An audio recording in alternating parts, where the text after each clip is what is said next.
एक सवाल मैं पूरे देश के बिहाफ पे आपसे करना चाहता हूँ और बहुत सिंसियरली आपसे पूछना चाहता हूँ। सुशांत सिंह राजपूत के साथ क्या हुआ?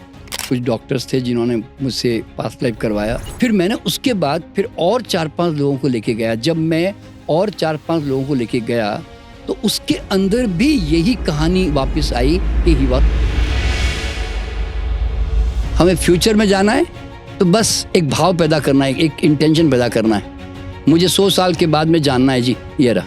क्या कोई व्यक्ति अपने किसी प्रियजन से जो गुजर चुका है उससे बात कर सकता है? हजारों साल से अगर कोई कहे मुझे भीष्म पितामह से मिलना है, कि मुझे अर्जुन से मिलना है, कि कृष्ण की चेतना से मिलना है, 1 सेकंड में आपकी चेतना उनके साथ जुड़ जाएगी और उनसे संबंधित जानकारी प्राप्त कर लेगी। यूँ समझ लें, आप किसी विचार को सोचते सोचते आप अगर सो गए तो फिर आपका चूंकि थॉट एक पर्टिकुलर वाइब्रेशन में, फ्रीक्वेंसी में था, तो वो ब्रह्मांड में उसी एनर्जी के साथ कनेक्ट होकर उससे रिलेटेड कोई पॉजिटिव नेगेटिव जो इम्पैक्ट होते हैं ना, वो आपके सब सपनों के रूप में आपके अंदर आने लग जाते हैं। क्योंकि डॉक्टर इयान स्टीवनसन ने कम से कम 3000 डॉक्यूमेंटेड केसेस रखे हुए हैं जिसमें पास्ट लाइफ से जो कनेक्शन में क्या क्या उनकी बॉडी पे सिम्टम्स आते हैं। हमारी जो चेतना है, क्या वो किसी आने वाले इवेंट को रोक सकती है? उसने उस लास्ट पे बैठने के बाद उसने ये मतलब प्रकार से बद्दुआ दी कि तूने जिस तरह मेरे सुहाग को उजाड़ा है।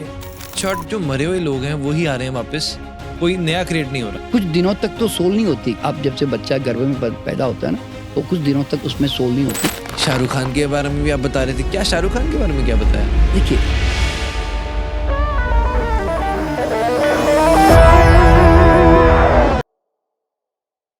दोस्तों, आज के एपिसोड में हमारे साथ हैं doctor NK. Sharma. Recce healing foundation के फॉर्मर चेयरमैन हैं। पिछले 30 सालों से कई हजारों लोगों को उनकी पास्ट लाइफ दिखा चुके हैं। क्या ये इवन पॉसिबल है? आज के पॉडकास्ट में आपको साइंटिफिकली ये चीज़ें समझ आएंगी। हमने स्टार्ट किया सुशांत सिंह राजपूत के साथ। उनके साथ क्या हुआ, डॉक्टर एन.के. शर्मा ने कई साल पहले सुशांत की एनर्जी के साथ कनेक्ट किया और वो जवाब ढूंढे।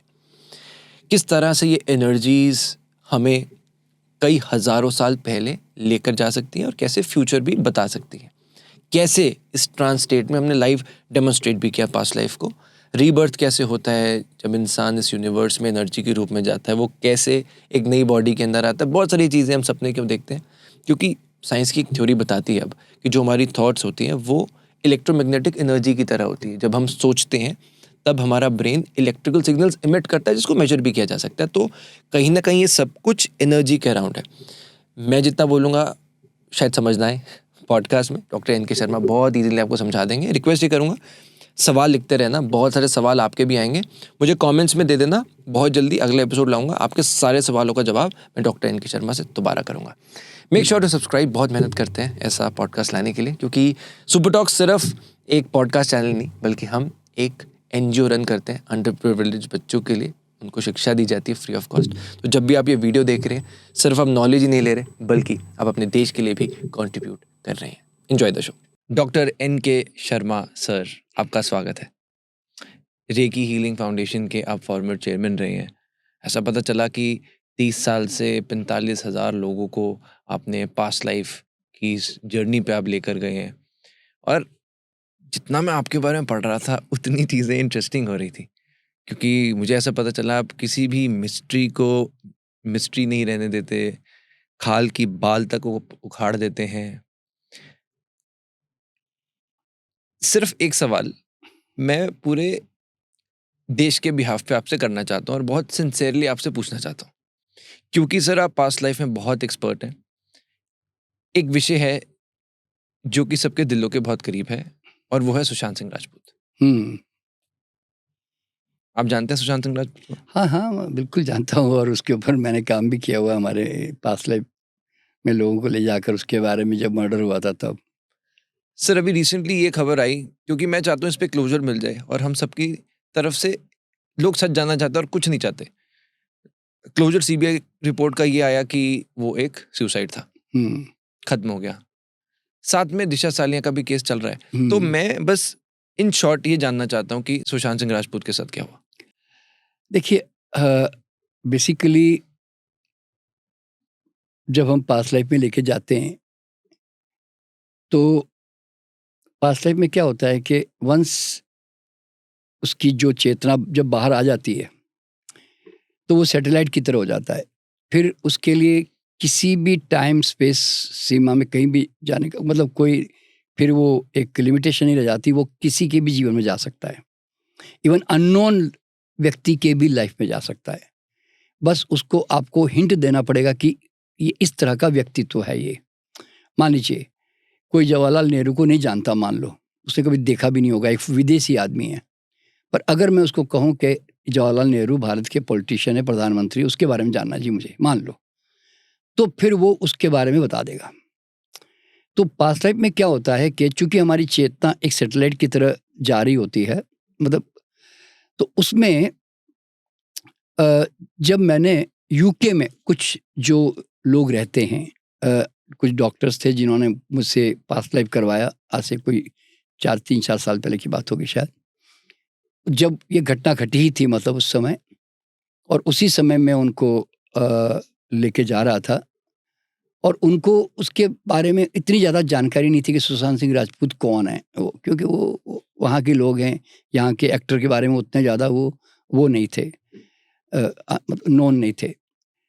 तो उनसे मैंने जब पूछा, जब वो पास्ट लाइफ के दरमियान जब वो कई एरिया में जा रहे थे, तो हम उसमें कई तरह की चीज़ें पूछते रहते, दूसरों के बारे में भी कई बार।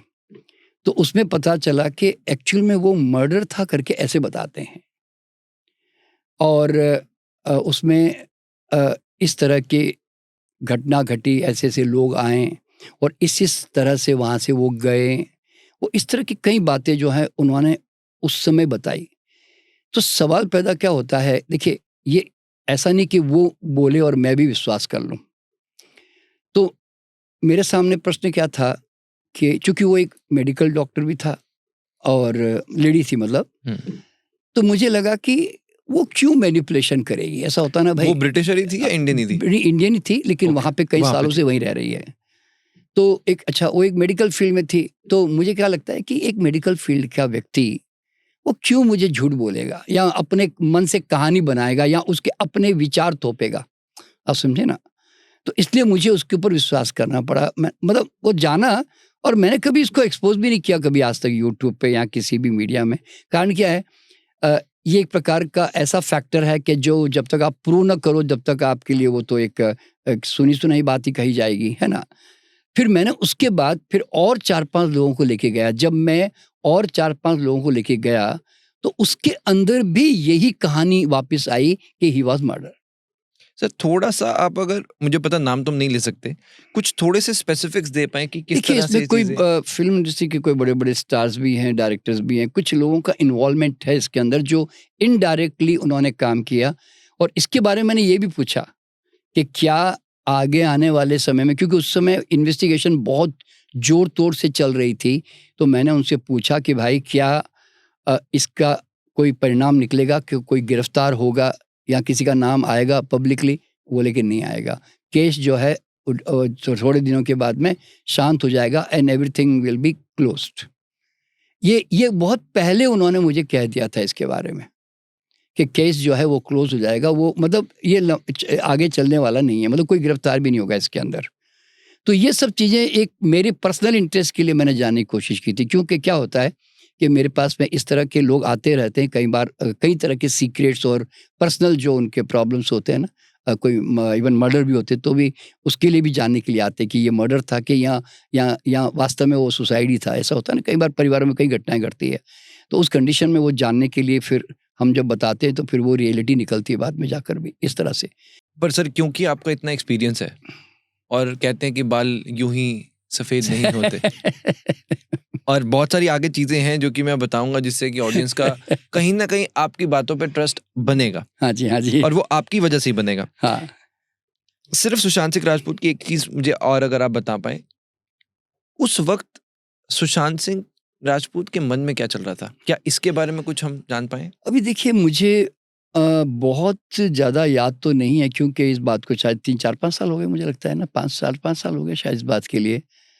तो उस समय अब मैंने कुछ पूछा भी था उन लोगों को। देखिए क्या होता है कि जब हम किसी को पास्ट लाइफ में लेके जाते हैं ना, तो हमारी चेतना किसी भी एनर्जी फील्ड में जाकर, चाहे वो डेड हो गया हो, चाहे वो जिंदा हो, और उस पर्टिकुलर टाइम पीरियड में जाकर उस घटनाक्रम को वो देख सकता है, जान सकता है। मतलब क्योंकि आज हमारे लिए कोई चीज़ पास्ट हो चुकी है, पर यूनिवर्स में वो चीज़ रिकॉर्डेड हो चुकी है, समझे ना? हमारे लिए पास्ट हो गया, बस यूनिवर्स में रिकॉर्डेड है वो चीज़, वो हर एक थॉट, हर एक एक्शन, हर एक emotion, it is already recorded there. तो हम जब पास्ट लाइफ में यात्रा करते हैं, तो हम किसी भी टाइम पीरियड में 1 सेकंड में जंप कर सकते हैं, उसके माइंड में भी जंप कर सकते हैं, उसके माइंड में क्या चल रहा है वो भी जान सकते हैं उस समय। तो उस समय मुझे इतना थोड़ा-सा आइडिया आ रहा है कि शायद उनके माइंड में कोई भी सुसाइडल थॉट नहीं था, और वो सुसाइड करने जैसा व्यक्तित्व भी नहीं था। मतलब जिस तरह की उस समय मैंने बातें पूछी, तो एक बहुत लिमिटेड ही मैंने पूछता था। कारण क्या होता है कि लोग है ना अपने पर्सनल इश्यूज़ के लिए मेरे पास आते हैं, तो मैं बहुत ज़्यादा है ना उनको इन्वॉल्व करके, जैसे बोलते हैं ना, मेरे लिए वो गिनी पिग की तरह मैं उसको यूज़ नहीं कर सकता। नहीं तो वो लोग बोलेंगे, सर मैंने तो पैसे आपको इसलिए दिए थे पास्ट लाइफ में जाने के, आप मुझे आधा घंटा मेरा वैसे ही खा गए जी। तो मैं उस कंडीशन में फिर मैं भी थोड़ा लिमिटेशन में रह के खाली थोड़ी हिंट बोलते हैं ना पता कर लेता हूँ। जैसे अभी मैंने आपको थोड़ी देर पहले एक पास्ट लाइफ का मैंने एक वीडियो बताया कि जिसमें मैंने एक व्यक्ति को ओशो के बारे में पूछा, जैसे मैंने तो इस तरह से मैं कभी कभार थोड़े हिंट पूछ लेता हूँ कभी कभार, पर वो बहुत शॉर्ट होते हैं, इसलिए वो डिटेल्ड नहीं होते। सर, आपने कहा कि जो चेतना है, हमारी चेतना within fraction of seconds, और पहले कहीं मैंने सुना आपने कहा कि जो हमारी थॉट्स होती हैं वो स्पीड ऑफ लाइट से भी तेज होती हैं। तो ऐसा कैसे है कि आज तक हमें पता ही नहीं चला? और अगर मैं आपसे पूछूं कि प्रैक्टिकली क्या ये हम प्रैक्टिस कर सकते हैं, इसी वक्त 1 सेकंड में पीछे जाके कुछ जान सकते हैं? नहीं, देखिए 1 सेकंड में हम पीछे नहीं जा सकते। देखिए वैसे अगर आप देखोगे, अभी जैसे मैं आपसे कहूँ कि आपका घर कैसा बताइए, तो आप अभी मुझे आप जबकि आंखों से अपना घर देख नहीं रहे हैं, पर आप मुझे अपने घर का पूरा एक्सप्लेनेशन दे रहे हैं कि साहब मेरा घर ऐसी-ऐसी रोड पे है, और ये कलर है मेरे घर का, और मेरे को बेडरूम में कौन सी चादर बिछी बताओ ज़रा, तुम बता दोगे, पर तुम्हें दिखाई थोड़ी दे रहा है। तो क्या होता है कि 1 सेकंड में चेतना ऐसी है, मैं कहूँ नहीं यहाँ छोड़ो, तुम अपने गाँव में चले जाओ जहाँ तुम्हारे पिताजी रहते हैं, वो गाँव के बारे में बताओ। तो तुमने अभी 1 सेकंड में जंप किया ना, भाई तुमने यहाँ अपना इस जनकपुरी का घर छोड़ के तुमने और कहीं का सोचा, तो कितनी टाइम लगती है। The moment you change your thought, you are already there. देखिए पास्ट लाइफ का सबसे बड़ी खूबी क्या मालूम है कि the moment you do a intention, आप जैसे ही कोई भाव अपने अंदर पैदा करते हो, आप एग्जैक्टली 1 सेकंड में उसी एनर्जी के साथ कनेक्ट हो जाते हो, क्योंकि यूनिवर्स में सब तरह की एनर्जीज हैं। तो आप जैसे ही कोई इंटेंशन करते हो कि I want to know this, या मुझे फादर के बारे में जानना, तो 1 सेकंड में आपके सोचते और you are already there, you are already connected, आप यूँ समझ लो। इसलिए क्या होता है कि पास्ट लाइफ में जब हम किसी को गाइड करते हैं ना, और हम कहते हैं घर जाओ, तो ये घर पहुंच गया, घर की बात बताने लग जाएगा। मैं कहता हूँ नहीं बाजार का बताओ जी, बाजार का बताने लग जाएगा। मैं कहता हूँ नहीं जी इसके बारे में बताओ जी, तो उसके बारे में बताने लग जाएगा। तो उसको टाइम नहीं लगता, क्योंकि ऊपर जो है ना यूनिवर्स में, यूँ समझ लें, जहाँ उसकी चेतना 4th डायमेंशन में जाती है, वहाँ पर कोई भी टाइम स्पेस गैप नहीं है। Everything is here. अगर मैं कहूँ 1000 साल भी जाओ, ये रहा। 10,000 साल भी जाओ, ये रहा। 1 लाख साल भी जाओ, तो ये भी है, यहाँ ही है। डायनासोर के गाल में जाओ, तो ये रहा। यानी कि जैसे जनरल वर्ड में तो हम टाइम ट्रैवल वर्ड यूज़ करते हैं ना, लेकिन actually there is nothing like travelling. We don't travel, हम ट्रैवल नहीं करते ऊपर। हमें फ्यूचर में जाना है, तो बस एक भाव पैदा करना है, एक इंटेंशन पैदा करना है। मुझे 100 साल के बाद में जानना है जी, ये रहा। 200 साल आगे जाना है, ये रहा। तो जाना कहाँ है? कहीं जाना ही नहीं है ऊपर। You are already there by your thought. अगर मैं इस प्रोसेस को समझना चाहूँ, जैसे आपने कहा कि ये मुझे समझ आता है कि आपने जैसे बोला, और बड़ी जायज़ सी बात है कि अगर आप मेरे से एकदम से पूछें कि आपका स्कूल कैसा था, तो एकदम से एक सेकंड के अंदर ही हाँ। मुझे अपने स्कूल की बिल्डिंग याद आ गई। हाँ जी, मुझे वो ग्रे कलर याद आ गया। हाँ जी, ये बिल्कुल परफेक्ट बात है। हाँ जी। अगर मैं इस प्रोसेस को समझना चाहूँ, कैसे होता है, आप किस तरीके से उसको लेकर जाते हैं, और ये किस तरह से अचीव होता है इन रियलिटी? देखिए क्या होता है, जैसे हम सपना देखते हैं ना, तो हम कोई मेहनत नहीं करते, हम लोग बॉडी और माइंड को ढीला छोड़कर सो जाते हैं, ठीक है ना। तो फिर हमारी चेतना धीरे से बाहर निकल जाती है कुछ घंटे के बाद, और वो फिर ट्रैवल करने लग जाती है। तो वहाँ रैंडमली ट्रैवल करती है, क्योंकि वहाँ कोई ड्राइवर नहीं है आपका जो आपको इधर मर्जी आए वहाँ उस जगह पे ही घुमाए, ऐसे होता है ना। तो पास्ट लाइफ में भी क्या होता है कि जब हम किसी को बॉडी और माइंड ये दोनों को अच्छी तरह से डीप रिलैक्सेशन की कंडीशन में लेके जाते हैं, यानी कि इसमें करीब करीब एवरेज 20 मिनट का टाइम लगता है। तो 20 मिनट के पीरियड में फिजिकल रिलैक्सेशन सबसे पहले होता है अच्छी तरह से, और उसके बाद में फिर माइंड और माइंड का रिलैक्सेशन होता है, जिसमें आप जानते हैं कि विजुअलाइजेशन जो होती है, इमेजिनेशन, जो एक प्रकार का मेडिटेशन करवाते हैं समझो। मैं इसको एक प्रकार से पूर्व जन्म का ध्यान ही वर्ड वो यूज़ करता हूँ मैं। कारण क्या होता है, क्योंकि ये एक प्रकार से आप एक डीप रिलैक्सिंग स्टेट में जा रहे होते हो। तो आप जानते हैं कि जैसे ही आप कोई भी कल्पना करते हैं ना, तो आपके बॉडी में सबकॉन्शियसली वैसे ही बॉडी में जो है ना फीलिंग आनी शुरू हो जाती है। अभी मान लो मैं अगर नींबू की खटाई की सोचूं तो मेरे मुंह में पानी आना शुरू हो जाएगा, मैं भूत की सोचूं तो मेरे रोंगटे खड़े हो जाएंगे, ऐसा होता है ना। तो उसी तरह क्या होता है कि इसमें विजुअलाइजेशन और इमेजिनेशन का बहुत बड़ा रोल होता है। तो अगर मान लो मैं आपसे कहूं कि आप आंखें बंद करके, अभी भी जैसे लोग जो है आंखें बंद करके ऐसी कल्पना करें कि वो एक पतंग है जो आकाश में उड़ रहे हैं, और वो पतंग जो है सडनली कट हो गई, और अब आप बिल्कुल एक पतंग की तरह है, और अब वो पतंग जो है हवा के अनुसार, हवा जहाँ उनको लेके जा रही है, तो कभी इधर लेके जा रही है, तो हवा कभी उनको उधर लेके जा रही है, कभी हवा उनको इधर लेके जा रही है, कभी उनको हवा उधर लेके जा रही है। तो और वो धीरे धीरे हवा में इधर उधर डोलते डोलते डोलते वो पतंग जैसे धीरे धीरे नीचे आ रही होती है, वैसे आपकी भी पतंग धीरे धीरे नीचे आ रही है, और धीरे धीरे बड़े आराम से नीचे आकर फिर वो धरती पर कहीं आकर गिर जाती है और रिलैक्स हो जाती है। तो अब देखिए, सब लोग अब आंखें खोल सकते हैं कि मैंने एक छोटी सी ऐसी ही कल्पना करने को कहा, और एक पर्टिकुलर टाइप ऑफ विजुअलाइजेशन।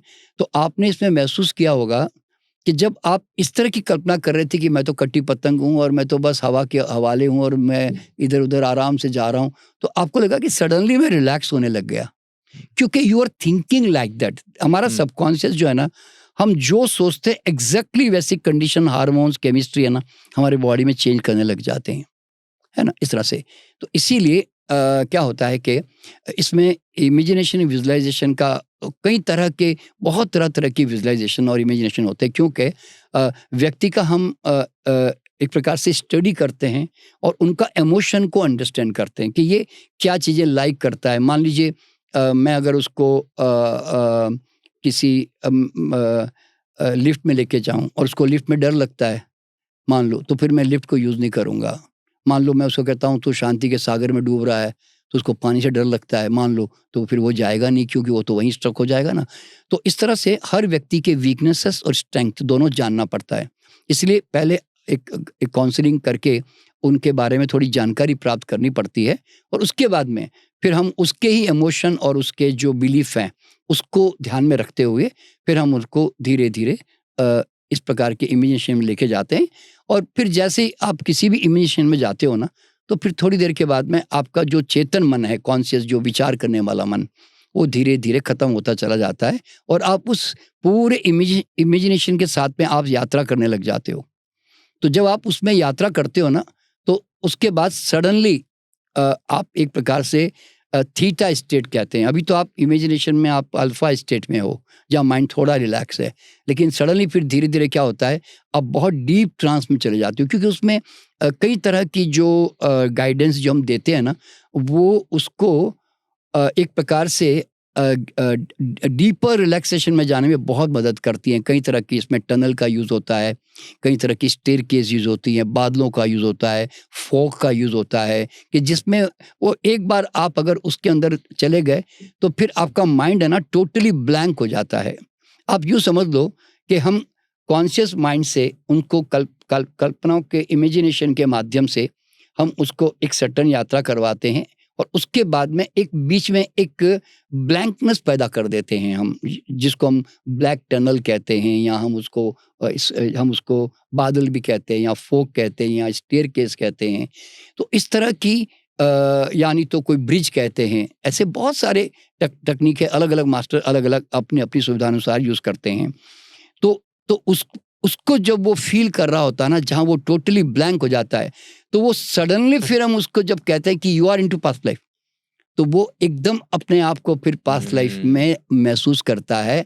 और फिर हम जो हम गाइडेंस देंगे कि 100 साल मतलब पहली पास्ट लाइफ में जाओ, या 500 साल पीछे जाओ, या 1000 साल पीछे जाओ, वो हमारी फिर गाइडेंस के अनुसार वो एग्जैक्टली अपने आप को उसमें ही देखेगा। अभी रिसेंटली मैं 15 दिन पहले भुज में था, सौराष्ट्र में। तो वहाँ पर किसी को पास्ट लाइफ में लेके गया, तो उसका भाई जो है ना, एक जो है बहुत बड़ी बीमारी से, ऑटो इम्यून डिजीज से सफ़र कर रहा है, जिससे कि वो काम नहीं कर पा रहा है, मतलब बिल्कुल एकदम हैंडीकैप हुआ पड़ा है। तो उसके भाई ने जानना चाहा कि ये क्यों ऐसा हैंडीकैप्ड है। तो पता चला कि पिछले जन्म में, क्योंकि वो तो किसी भी जन्म में जा सकता है और कुछ किसी का भी देख सकता है, तो उसको अपने भाई के बारे में जानना था, इसलिए पास्ट लाइफ में गया। विशाल जी नाम है, एयरफोर्स में काम करते हैं। तो उसने देखा कि वो एक बहुत बड़ा मतलब एक अत्याचारी किस्म का आदमी था, जो लोगों की ज़मीनें हड़प लेता था, लोगों के पैसे खा लेता था और उनकी बद्दुआएं लेता था। इसको मैं यूँ कहता हूँ। देखिए, पहले मैं ना ऐसा इतना ज़्यादा सीरियस सोचता नहीं था कि बद्दुआएं भी काम करती है कि नहीं करती है, किसी के श्राप या किसी के हाय एक्चुअल में काम करती है कि नहीं करती, ये सब कोई ऑथेंटिक प्रूफ तो था नहीं। लेकिन मैं पूर्व जन्म के विज्ञान में आने के बाद मुझे समझ में आया कि किसी की दिल से निकली हुई हाय, श्राप या कोई बद्दुआ इतनी खतरनाक होती है कि तुम्हारे आने वाले कई जन्मों तक तुम तंग करती रहती है। इसलिए कभी किसी व्यक्ति के दिल को नहीं दुखाना।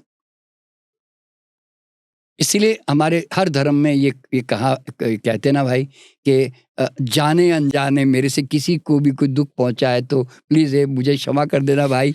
तो ये जैन धर्म में भी क्षमा याचना है। ये सब क्यों है? वो इसलिए है कि जिससे आप उस कार्मिक बंधन से मुक्ति पाएं। क्योंकि हम भी जब पूर्व जन्म में लेके जाते हैं ना, और वो हमें पता चलता है कि भाई ये इसके कारण इसको तकलीफ हुई है, तो हम उसकी सोल से फिर मुलाकात करवाते हैं पूर्व जन्म में, और फिर उससे माफ़ी मंगवाते हैं उससे। यूँ समझ लें। अभी जैसे एक एग्जांपल देना चाहूँगा कि हमारे पास में एक महिला आई, बैंक की मैनेजर चंडीगढ़ में। उसके 40 साल की उम्र है और उसका एक बच्चा भी है, लेकिन उसका हस्बैंड उसको छोड़ के चला गया। तो वो बड़ी हैरान थी कि यार मेरा हस्बैंड, कोई झगड़ा नहीं, कोई तनाव नहीं, मुझे छोड़ के भाग क्यों गया? तो उसको वो जानना था। और तो वो पास्ट लाइफ में गई। तो पास्ट लाइफ में गई तो पिछले जन्म में भी गई, तो वो फ्रांस में थी, वहाँ भी हस्बैंड छोड़ गया और उसके 4 बच्चे थे। तो उसको लगा कि यार पिछले जन्म में भी हस्बैंड छोड़ गया। तो वो बार बार मुझे भी नज़र आ रहा था, यार ये इसके हस्बैंड हर जन्म में छोड़े जा रहे भाई, ऐसी क्या बात है? तो मैंने कहा और आगे जाओ, जहाँ से ये रूट कॉज चला आ रहा है। मैंने उसको गाइड किया कि go to the exact root cause of that particular problem. तो वो 500 साल के आसपास के एरिया में, मतलब ईयर में गई, और उसने देखा कि वो एक बहुत बड़ा मतलब एक पैसे वाले सेठ थे। वो मतलब वो मेल कैरेक्टर, अभी तो वो लेडीज है लेकिन वो मेल कैरेक्टर में थी, और वो थोड़ी सी बहुत इगोइस्टिक भी थी। तो उसका एक नौकर था, उसकी उसी दिन शादी हुई थी। तो शादी होने के बाद में किसी कारणवश कोई झगड़ा हो गया, गुस्सा हो गया, तो उसने उस नौकर को मार दिया, उसकी हत्या कर दी। तो हत्या करने के बाद क्या हुआ कि वो जो नवीली दुल्हन, जो राजस्थान का एरिया था उस समय, तो नवीली दुल्हन जो है उसके लाश के ऊपर बैठकर चिता पर वो सती हो गई। तो उसने उस लाश पे बैठने के बाद उसने ये मतलब प्रकार से बद्दुआ दी कि तूने जिस तरह मेरे सुहाग को उजाड़ा है, तू भी किसी भी जन्म में अपने शादी के सुख को भोग नहीं पाएगा, यानी कि दाम्पत्य जीवन को तू भोग नहीं पाएगा। तो ये बात जब मैंने भी मतलब जानने में मुझे भी आई, तो मैंने भी देखा यार 500 साल पहले उसने बद्दुआ दी और अभी तक उसके जीवन में चली आ रही है, वो खत्म क्यों नहीं हो रही है? ये भी एक बड़ा क्वेश्चन था मेरे सामने। तो फिर मैंने उसको कहा कि connect to that soul now, मैंने कहा वो जो औरत सती हो गई उसकी चेतना को बुलाओ, हम उसको मतलब आह्वान करते हैं और उसके साथ बातचीत करते हैं, और बातचीत करके फिर उसको हमने उसको मतलब उसके साथ माफ़ी मंगवाई उनसे। और क्या होता है, सोल जो है ना, वैसे तो 90% सोल माफ़ कर देती है, पर मैंने देखा कई बार कई सोल माफ़ भी नहीं करती, ये भी मैंने देखा। तो इसमें उस सोल से जब माफ़ी मांगी और उसने कहा कि इसके लिए मुझे जो कर्म करना है इसको रिवर्स करने के लिए मुझे वो भी गाइड कर दो, तो वो गाइडेंस भी मिलती है कि क्या करने से वो जो है उनको वापस इससे कर्म बंधन की मुक्ति हो जाएगी। तो उसमें क्या होता है, सोल जो है ना जब हँसती है उसके अंदर, ऐसे मुस्कुराती है, तो हम समझते हैं कि उसने माफ़ कर दिया। अगर सोल सीरियस है और वो मुँह फेर लेती है, यानी तो वो चली जाती है वापस, तो हम समझते हैं कि उसने नहीं माफ़ किया, वो अभी भी उस बात को लेकर बैठी हुई है, इस तरह से लगता है हमें। तो ये सब चीज़ें जब हमने देखी, तो फिर मैं वापस उसको माफ़ी मंगवाने के बाद मैं 100 साल के बाद, जैसे मेरा हर पास्ट लाइफ में मैं 100 ईयर्स आफ्टर फ्यूचर में लेके जाता ही हूँ। तो मैं जब उसको मैं 100 साल के बाद आगे भविष्य में लेके गया, तो वहाँ पर भी उसने अपनी शादी देखी, लेकिन मैंने उसको कहा कि कितने साल तक शादी मेंटेन्ड है? तो उसने बताया कि 42 ईयर्स तक मेरे हस्बैंड मेरे साथ रहे, फिर उनकी डेथ हो गई। तो फिर मैं समझ गया कि चलो अगले जन्म में अब ये इस कर्म बंधन से अब मुक्त हो गई है। तो ये सबसे बड़ी बात जो है ना, बद्दुआ जो हम कहते हैं, ये बद्दुआ, श्राप, किसी की हाय जो है ना, ये बड़ी खतरनाक होती है। इवन ये चिड़ियों को, बच्चों को लेकर भी, एक महिला जो थी जिसके बच्चे नहीं हो रहे थे, वो चिड़ियों के अंडे को तोड़ देती थी। तो उसके कारण देखिए, अब चिड़िया तो छोटा जानवर है, छोटा जीव है, और जब उसके अंडों को वो ऐसे, वो गुलेरी होती है ना, गुलेर से तोड़ के वो उसको मजे लेती थी मतलब, तो उसका असर ये हुआ कि इस जन्म में उसको बच्चे ही नहीं हो रहे थे। तो अब ये उसको जानना था कि क्या कार्मिक बंधन है। तो जब उसने जाकर देखा कि वो चिड़िया की आत्मा बहुत तकलीफ और एक प्रकार से दुख होता था उसको, तो अब वो किस प्रकार की बद्दुआ देती थी, नहीं देती, मुझे भी मतलब इसके बारे में मैं कुछ कह नहीं सकता, लेकिन मुझे ये पता जरूर महसूस हुआ कि छोटे-छोटे जीवों की भी आत्मा है ना, कुछ न कुछ तो नेगेटिव फीलिंग्स जरूर पास ऑन करती है। उसका असर ये हुआ कि उसके बच्चे नहीं हुए, तो फिर मैंने उसकी चिड़ियों की आत्मा से, देखिए आत्मा, शरीर भली छोटा है पर चेतना तो चेतना है, वो तो उसका कोई साइज़ तो होता नहीं है। तो उससे फिर माफ़ी मंगवाई, और माफ़ी मंगवा के उनसे रेमेडी भी पूछी कि भई क्या रेमेडी इसके लिए ठीक रहेगी? तो उन्होंने बताया कि चिड़ियों को दाना डालो अपने छत के ऊपर, और एक प्रचार करो कि कोई चिड़ियों के मतलब जानवरों के अंडे को कभी नष्ट ना करें। ये मतलब उसको गाइडेंस मिली। तो उसने प्रैक्टिकली है ना, उस लड़की ने अपने ब्रोशर छपवाए और उसने लोगों को बाँटा, और जगह-जगह पर उन्होंने जो है ना चिड़ियों के लिए पानी और दाना की व्यवस्था की। तो उसके बाद में उसको ये 2012 की बात है, और उस समय देखा था। फिर 2000 में भविष्य में जब लेकर गया, तो उसने देखा कि उसको बच्चा हो गया है, तो 2014 में जाकर फिर उसको संतान हो गई। आप यूँ समझ लें। तो इस तरह से मैंने देखिए, ये बात समझने की ज़रूरी क्यों मालूम है, एवरी कर्मा काउंट्स, ये सबसे बड़ा वर्ड हर आदमी के दिमाग में आना चाहिए कि हर कर्म जो है ना काउंट होता है। तो इसीलिए आप अनकॉन्शियसली अगर जीवन में गलत कर्म कर जाते हैं तो उसका नुकसान उठाना पड़ेगा, और अनकॉन्शियसली सही कर्म भी कर जाते हैं तो उसका फ़ायदा उठाना पड़ेगा आपको। सर, जैसे आपने कहा कि क्योंकि ये बात शायद काफ़ी लोग बहुत इग्नोर भी कर लेते हैं, बहुत लाइटली ले लेते हैं, किसी की बद्दुआ ना लगे। हाँ। अब सर, जैसे ऑब्वियसली हर इंसान अपनी तरफ से आज के पॉडकास्ट के बाद एटलीस्ट कोशिश करेगा कि किसी को हर्ट ना करे। क्या कुछ ऐसी भी चीज़ें हैं जो कि इंसान के अनजाने में होती हैं और बाद में जाके वो एक कार्मिक डेट बन जाता है? बनता है, बिल्कुल बनता है। देखिए किसी के एक पास्ट लाइफ में मैंने ऐसा देखा कि उसने पिछले जन्म में किसी का एक्सीडेंट हो गया था, रोड पे तड़प रहा था वो। तो वो उसकी चूँकि अ एक वाइफ़ की जो है डिलीवरी थी हॉस्पिटल में, उसको तुरंत पहुँचना था मतलब वहाँ पे। तो उसके कारण वो भागे जा रहा था और वो रुक नहीं पा रहा था क्योंकि वो लेट हो गया था काफ़ी। तो वो एक्सीडेंट को देखकर भी है ना, उस एक तो होता है भई वो रुके और मदद करें उसको, कुछ कोई कॉल करें किसी को और बुलाएँ कि मान लो, तो उसमें वो नहीं रुक पाया और वो चला गया ना, तो उसकी जो चेतना है ना, वो चेतना का असर इस जन्म में उसने ये देखा कि उसके कई प्रॉब्लम है ना, उसको कोई हेल्प करने वाला नहीं मिला लाइफ में। अब देखिए वो इग्नोरेंस से उस मतलब अनजाने में उसने इग्नोर किया और मजबूरी में इग्नोर किया। कोई उसके मन में नहीं था, भाव नहीं था कि मैं इसको नहीं और मदद उसने कुछ करूंगा। गलत किया भी नहीं। गलत किया भी नहीं बेचारे ने। वो तो बेचारा जा रहा था, अब एक्सीडेंट रास्ते में कोई पड़ गया मिला तो वो तो अचानक मिला भाई। वो ऐसा बीच में कोई एक प्रॉब्लम आ जाएगा किसको मालूम है। लेकिन उसका भी क्या होता है, इसका कारण बता रहा हूँ मैं आपको। जब मैं मान लो मैं एक्सीडेंट होके मैं तड़प रहा हूँ और मैं देख रहा हूँ कि ये आदमी को मैं अंदर से भाव कर रहा हूँ, ये आदमी आए मुझे ज़रा उठा ले और मुझे साइड में कर दे, मुझे ज़रा मदद कर दे, तो मैं उसकी तरफ देख रहा होता हूँ। मैं बोल नहीं पा रहा हूँ, मान लो मैं इस हालत में पड़ा हुआ हूँ, लेकिन मैं क्या देखता हूँ, वो आदमी दूर से आ रहा है तो मैं आशा कर रहा हूँ उसके साथ ये मुझे मदद करेगा और फिर वो शायद इशारा भी करता है, लेकिन वो इशारे को वो टाल जाता है और वो निकल जाता है। तो उसके दिमाग में एक प्रकार से एक नेगेटिव फीलिंग आ रही होती है कि इसने मेरी मदद नहीं की बिल्कुल भी। आप समझे ना। तो होता क्या है कि अब ये सब चीज़ें देखिए इस जन्म में आकर भी तकलीफ होती है, ये सब मुझे तो कभी पता नहीं था, पर मैं जब पास्ट लाइफ में लेके जाता हूँ और इस तरह की कहानियाँ देखता हूँ ना, तो मैं आज भी सोचने लगता हूँ कि यार कितने जाने अनजाने कर्म होते हैं और हम कितने कर्म मतलब भुगत रहे होते हैं। ये कोई मतलब वास्तव में है ना, बोलते हैं ना, ये कार्मिक थियरी को समझना बहुत ही एक कठिन काम है अपने आप में। इतने तरह तरह के कर्म बंधन बन जाते हैं।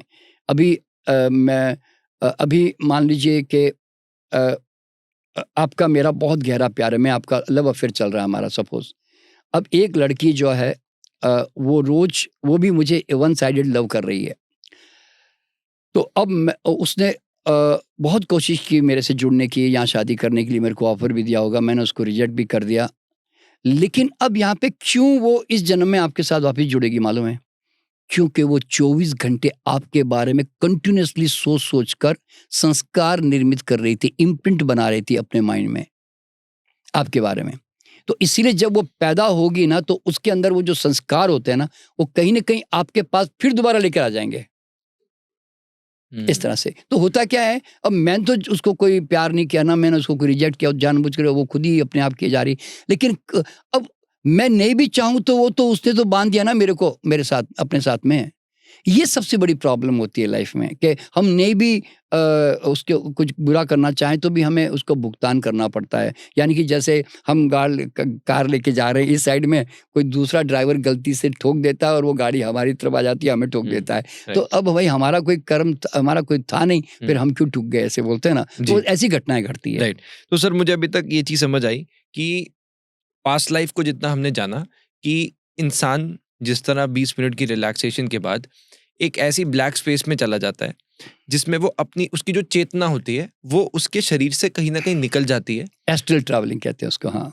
और अगर ये इंसान है, उसके बीच में एक ब्लैक स्पेस बना और आप उसकी इमेजिनेशन के थ्रू उसके माइंड को कंट्रोल करके उसकी लाइफ में चले जाते हैं। हाँ। और जिसके बाद आपने टच किया कि किस तरह अपनी लाइफ में किसी की हाय तौबा नहीं लेनी चाहिए। हाँ जाने में अनजाने में, जैसे आपने एग्जांपल दिया कि एक्सीडेंट को उसने नहीं किया पर फिर भी उसने देख के हेल्प नहीं किया, वो उसका एक कार्मिक डेट बन गया। हाँ। सर मेरा अब एक ये सवाल है, मुझे ये समझ आया कि आपने कहा कि हम पीछे लेके जा सकते हैं, आपने बोला 500 साल पीछे चले जाओ, पर अपनी प्रीवियस लाइफ में जाने के लिए कहीं ना कोई कनेक्टिंग डॉट तो होना चाहिए। जब आपने बोला कि आप अपनी पिछली जीवन में जाइए, तो वो क्या कनेक्शन है कि वो इंसान अपनी ही लाइफ, अपनी ही प्रीवियस लाइफ में जा पाता है?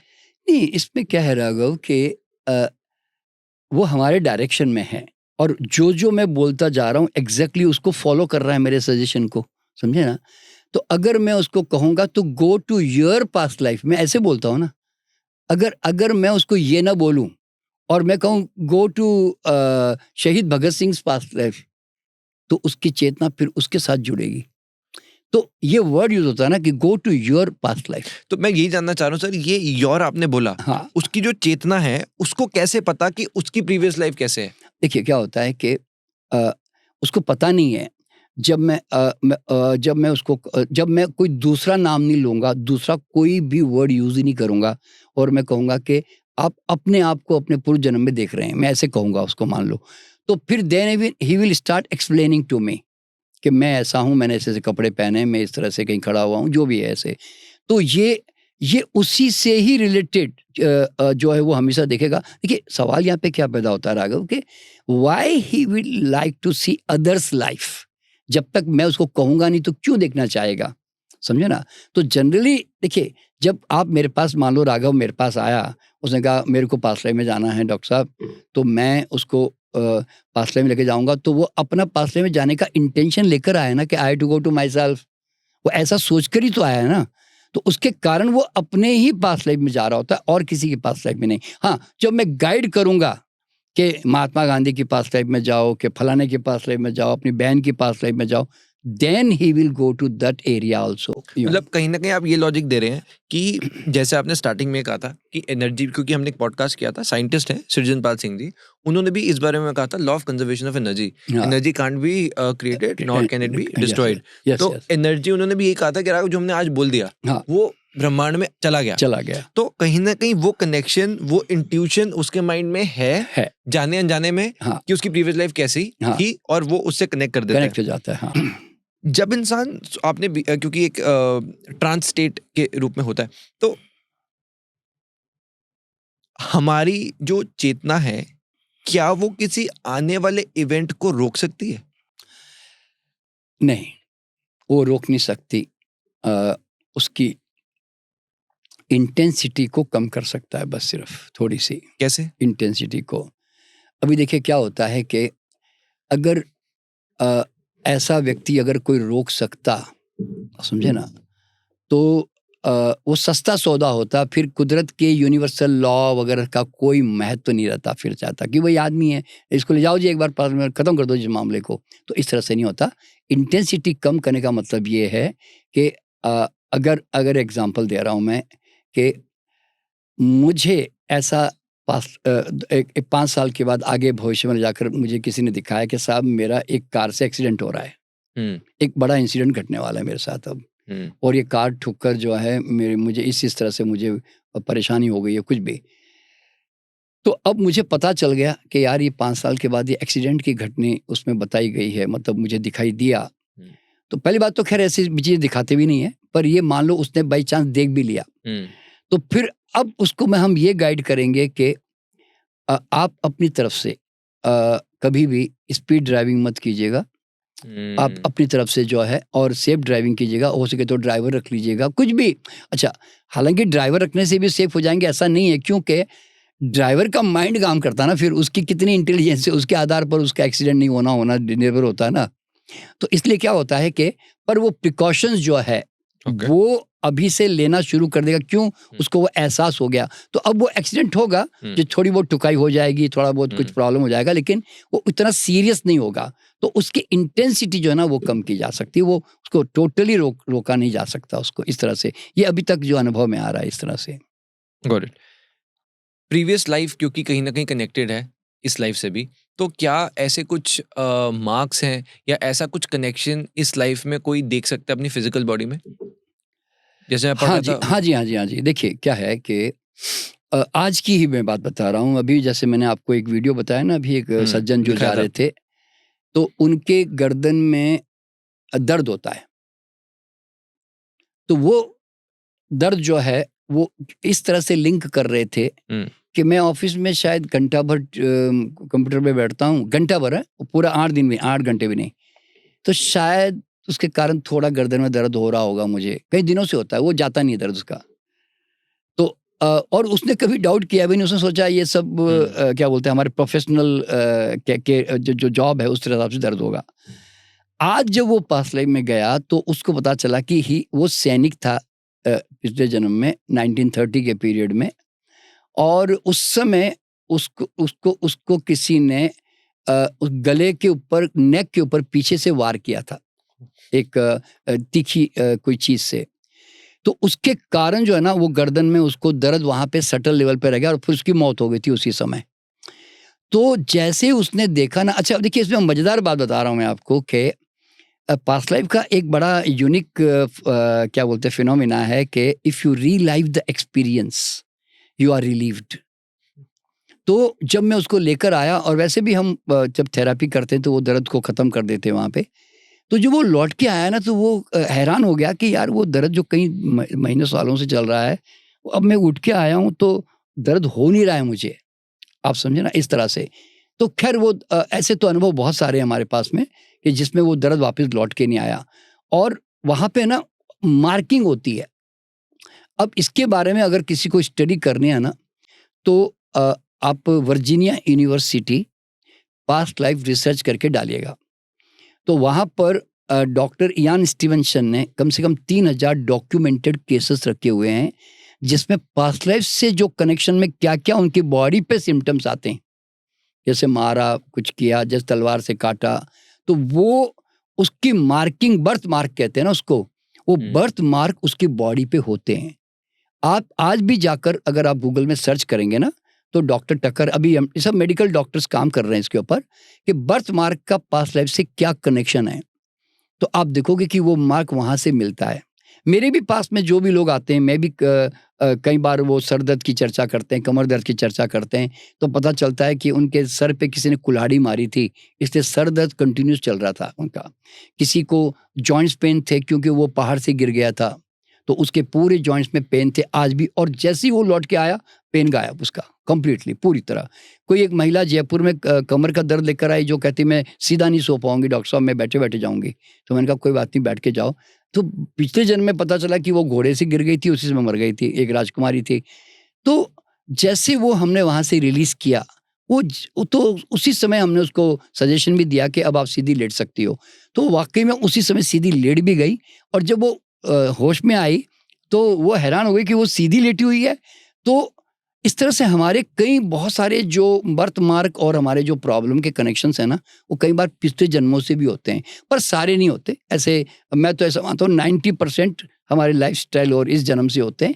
10% अगर कई ऐसे दर्द जो कई इलाज और अच्छे लाइफस्टाइल के बावजूद भी ठीक नहीं होते ना, तो एक बार टटोल लेना चाहिए कि कहीं कारण पास्ट लाइफ से तो नहीं है भाई। सर, इतने आपने एक्सपीरियंसेस किए हैं ऑलरेडी, और आप बता भी रहे हैं, काफ़ी इंटरेस्टिंग भी है, नॉलेजेबल भी है, आई एम श्योर। मुझे आप ये बताइए, जो इस वक्त काफ़ी रिलीजियस है व्यक्ति, जो भगवान में बहुत आस्था रखता है, तो आपके एक्सपीरियंस के हिसाब से उसका पोटेंशियल पास्ट लाइफ कैसा होगा? देखिए, जब हम किसी भी भगवान के प्रति श्रद्धा रखते हैं, पूजा पाठ करते हैं, मंत्र जाप करते हैं, या कोई भी साधना भी करते हैं ना, तो वो किया हुआ आपका वेस्ट नहीं जाता। आपका वो जो इंक्लिनेशन है उस तरफ, स्पिरिचुअल इंक्लिनेशन, वो आपका हर जन्म में आपके साथ चलता है। आपके घर में आप देखेंगे कि 4 भाई पैदा होते हैं, तो एक भाई जो है बड़ा भगत किस्म का आदमी है, बाकी सब तीनों जो है वो अलग बिजनेस में या किसी और चीज़ों में इंटरेस्टेड है। कोई स्पोर्ट्स में इंटरेस्ट रखता है, बाकी में इंटरेस्ट ही नहीं है, एक म्यूजिशियन बन जाता है अपने आप में। तो कारण क्या होता है कि आज हम अपना ब्लूप्रिंट जो है ना, हम ऑलरेडी पास्ट लाइफ से लेकर आ चुके होते हैं, जो जो कर्मा हमने किया। तो अगर आप स्पिरिचुअल ऐसा कोई भी कृत्य करते हो आप, तो you will enjoy that in another life also again, फिर वो आपके साथ चलेगा। देखिए, आपने अभी एक बात नोट की होगी, इतने गुरु आध्यात्मिक बातें करते हैं, ठीक है ना, लेकिन आप भी कई लोग सुनते भी हैं उनको, लेकिन उनके अंदर कोई परिवर्तन नहीं आता। वो सुनते हैं और वो खिसक भी जाते हैं। पर कई लोग उस गुरु को फॉलो करके, मान करके उस पर चलने भी लग जाते हैं। तो लगने में क्या लगता है, अरे उस गुरु ने बोला इसलिए इसने अपने आप को चेंज किया। नहीं, आप कितना भी लोगों के अंदर आप बीज फेंक दो, उसके अंदर जमीन होगी तो ही पनपेगा, और वो जमीन जो स्पिरिचुअल जमीन, वो अगर पूर्व जन्म से लेकर आया है तो वो फट करके क्लिक कर जाएगी। समझे ना? देखिए, एग्जाम्पल देता हूं मैं भी, मेरा भी पास्ट लाइफ से, चूंकि मैं स्पिरिचुअल जर्नी करते हुए आ रहा हूं, तो बचपन में मैंने कई गुरुओं को सुना, और जनरली मैं ना नॉर्मल साधुओं को मैं उतना नहीं सुनता था। मुझे वो पता नहीं, मेरा अपील ही नहीं करते थे माइंड में, पता नहीं वो क्यों, मेरा बचपन से ऐसा स्वभाव था। लेकिन जैसे ही मैंने बुद्ध को सुना, महावीर को सुना, या ओशो को सुना, सुनते ही मुझे लगा ये तो ये बिल्कुल बस यही मेरी बात ही बोल रहे हैं। बस मुझे भी ऐसा ही लगता है, ऐसा बोलता है ना, मुझे कंपेटिबिलिटी लगती है उसके साथ में। तो ओशो तो खाली इग्निटर थे, पर मेरे अंदर जो जमीन थी ना, वो जमीन के कारण जो है ना, मैं तुरंत वो बात क्लिक कर गई मेरे अंदर। तो इसलिए कितना भी गुरु चिल्लाता रहे, जिसके अंदर जमीन होगी वही अपने घर में पेड़ पौधे मतलब ग्रो कर पाएगा, ये समझ लें, आध्यात्मिक got it. अपडेट यूं। इस टाइम के हिसाब से तो सर मैं ये बोल सकता हूँ कि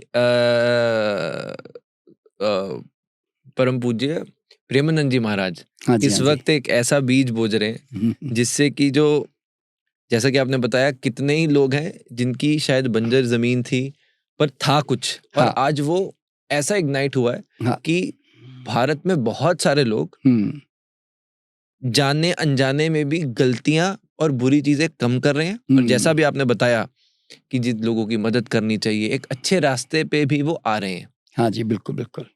सर हमने जैसे पास्ट लाइफ की बात करी, एक लास्ट चीज मैं इसमें जानना चाह रहा हूँ क्योंकि ये इसी के अराउंड है, इंसान सपने कैसे देखता है? देखिए, सपने जो है ना, सपने के बहुत सारे रीजंस होते हैं। देखिए, पहली बात तो क्या है कि अभी तक जो मेरा अनुभव है बता रहा हूँ मैं आपको, कि क्योंकि मैं भी सपने देखता हूँ, बचपन से देखे जा रहा हूँ, ठीक है? तो मेरा अनुभव ये है कि जिनका पेट खराब होता है, गट्स, उसको बेकार के अजीबो-गरीब सपने आएँगे।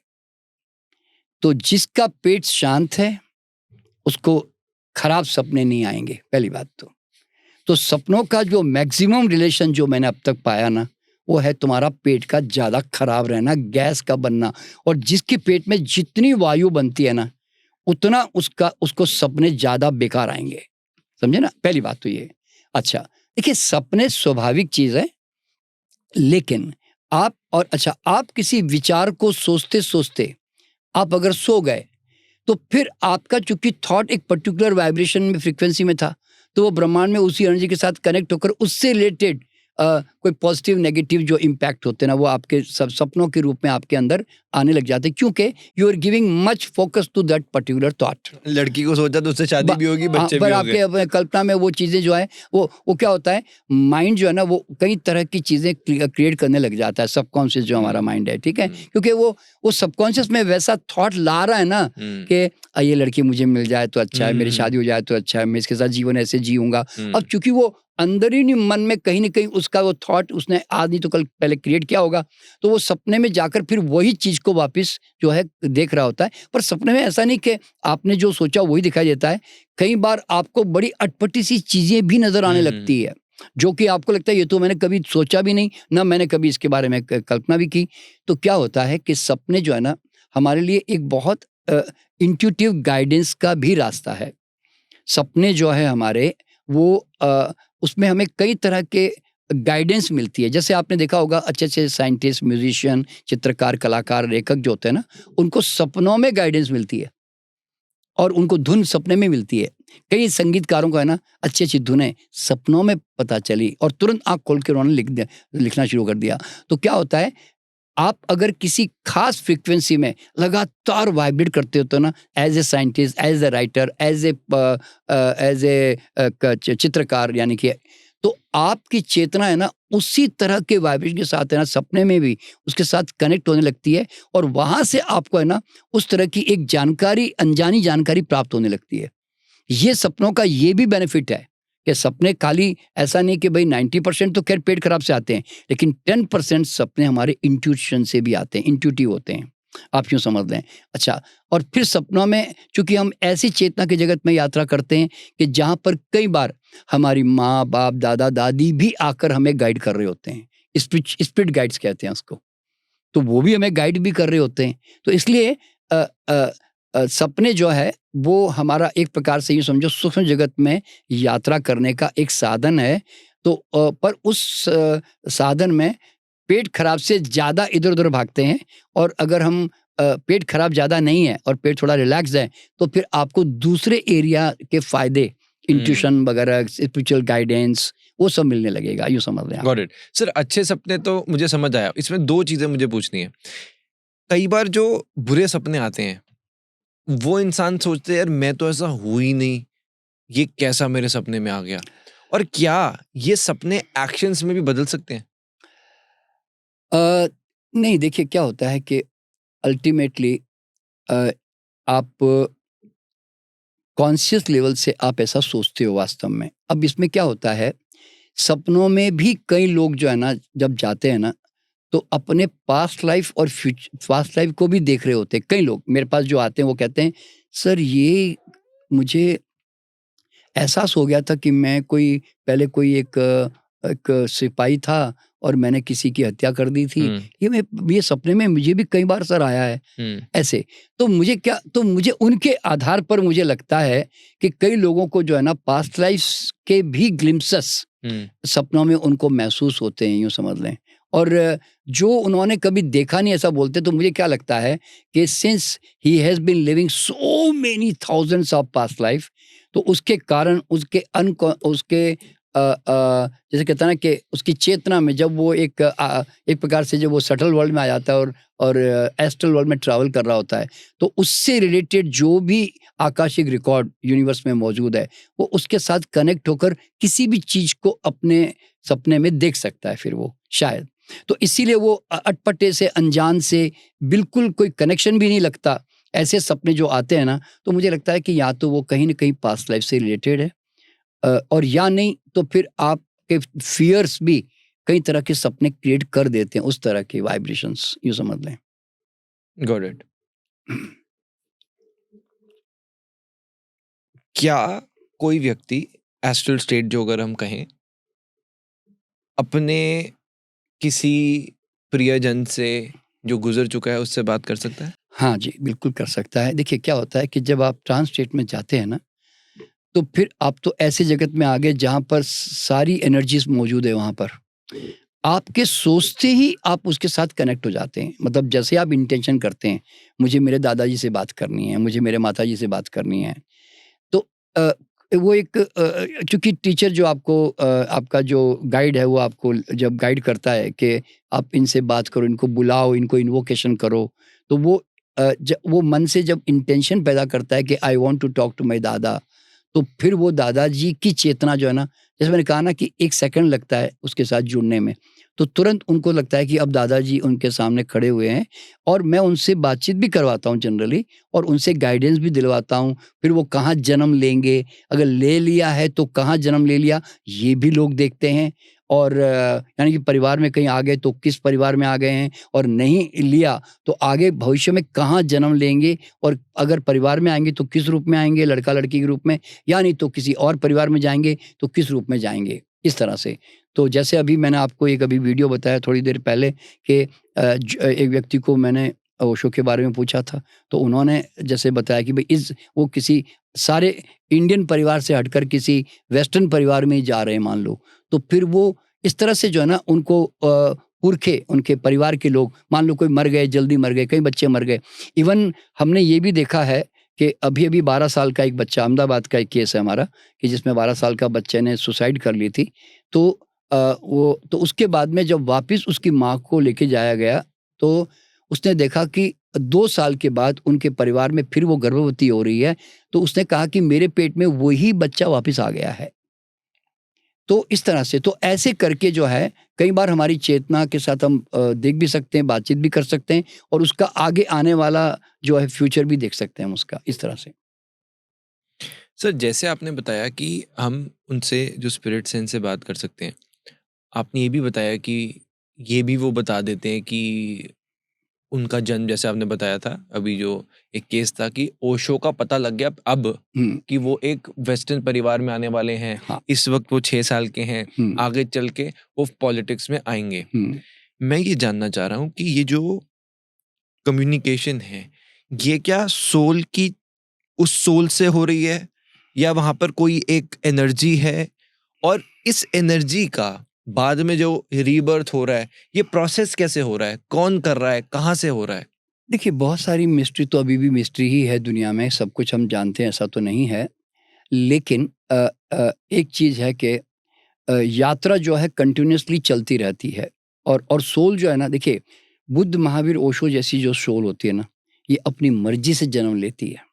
ये ऐसे ही बोलते हैं ना, रैंडमली कहीं पर भी किसी परिवार में नहीं जा सकती।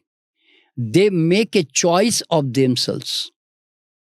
और समझे ना, जो स्पिरिचुअली हाइटेंड सोल हो जाती है ना, वो हमेशा अपनी चॉइस से किसी के परिवार में जन्म लेते हैं, यानी तो वेट करते हैं। आपने ओशो के कुछ अपने वीडियो अगर आप सुने होंगे, आपने देखा होगा कि ओशो ने 700 साल के बाद कुछ साधना उनकी अधूरी रह गई, तब जाकर उन्होंने फिर वापस इस जन्म में आकर वो साधना पूरी की उन्होंने। इस तरह से कुछ 30 दिन की कुछ साधना थी जो आधी अधूरी रह के फिर डेथ हो गई थी। तो क्या होता है कि जो हाइटेंड सोल्स होते हैं ना, दे चूज ऑलवेज देयर, गर्भ बोलते हैं ना, वो अपना घर और गर्भ परिवार वो अपने ढंग से चुनते हैं अपने रिक्वायरमेंट के अनुसार, ठीक है ना। तो इस तरह से, तो आपका क्वेश्चन जो मेन क्या था कि ये जो सोल है, हाँ ये कम्युनिकेशन है, सोल से हो रही है या एनर्जी हाँ से हो सोल रही से, है? हाँ देखिए क्या होता है, जब मेरी चेतना जब मेरे बॉडी माइंड से फ्री होकर, अब हम सपने में भी तो कहीं किसी जगत में है ना, वहाँ पर भी तो आप अपने आप को देख रहे होते हो ना कि मैं उस एरिया में घूम रहा हूँ। तो आप जबकि ना तो बॉडी में है ना आप माइंड में है, उस समय आप कॉन्शियस भी नहीं है ना। तो हमारी चेतना जब चेतना के जगत में यात्रा करती है ना, तो वहाँ पर जितनी भी एनर्जीज हैं वो सब मौजूद है।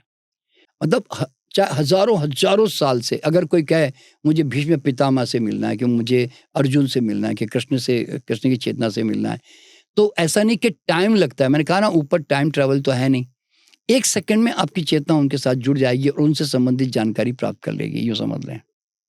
तो इस तरह से यूनिवर्स में जो है सारी चेतनाएँ जितनी भी आज तक विश्व में है, चाहे एनिमल की हो, अगर आपका कुत्ता भी मर गया मान लो और आप कुत्ते की चेतना से बात करना चाहो तो कुत्ता भी आ जाएगा आपकी चेतना में वापस। एक मक्खी भी मर गई और मक्खी की आपके साथ प्यार था, तो मक्खी की भी चेतना आपके सामने आ जाएगी।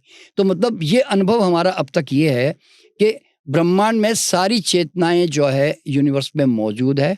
अब वो चाहे कितने भी जन्मों में यात्रा भी कर रहे हैं ना, तो जो पर्टिकुलर आप जो कहते हैं ना कि भई मुझे इससे बात करनी है। अब मान लो मैं कहता हूँ मैं दादाजी से बात करनी है, ठीक है? अब वो दादाजी तो ऑलरेडी 2-3 जन्म ले चुके हैं और अलग-अलग उसमें आकर चले भी गए संसार से, और मैं उस समय उनको देखने की कोशिश कर रहा हूँ। तो दादाजी एक व्यक्तित्व के रूप में कई सालों तक जब वो जीकर गए हैं ना, तो उनकी वो पूरी वाइब्रेशन जो उन्होंने जितने विचार किए, भाव किए, वो पूरे एक चेतना के रूप में ना यूनिवर्स में मौजूद है। वो सारे संस्कार यूँ समझ लो या वो इम्प्रिंट समझ लो, वहाँ सब मौजूद है वहाँ पर। इसीलिए अगर वो उन्होंने 4 जन्म अलग-अलग नाम से ले भी लिए हैं, मान लो, तो भी वो उसके साथ कनेक्ट हो सकते हैं। क्योंकि हम जब अब जैसे मैं एग्ज़ाम्पल दे रहा हूँ, अब मैं जैसे मैंने बताया कि वो एक महिला जिसके हस्बैंड घर से भाग गए, बार-बार भाग जाते थे, तो मैंने तो 500 साल बाद उस सती के साथ कनेक्शन करवाया। तो अब वो सती तो 500 साल के बाद तो और भी कितने जन्म ले चुकी होगी अब तक। तो सती की चेतना वहाँ पर कैसे मौजूद है भाई? नहीं, वो उस टाइम पीरियड में जो वो जी के गई तो उसकी एनर्जी वहाँ पर अभी भी मौजूद है।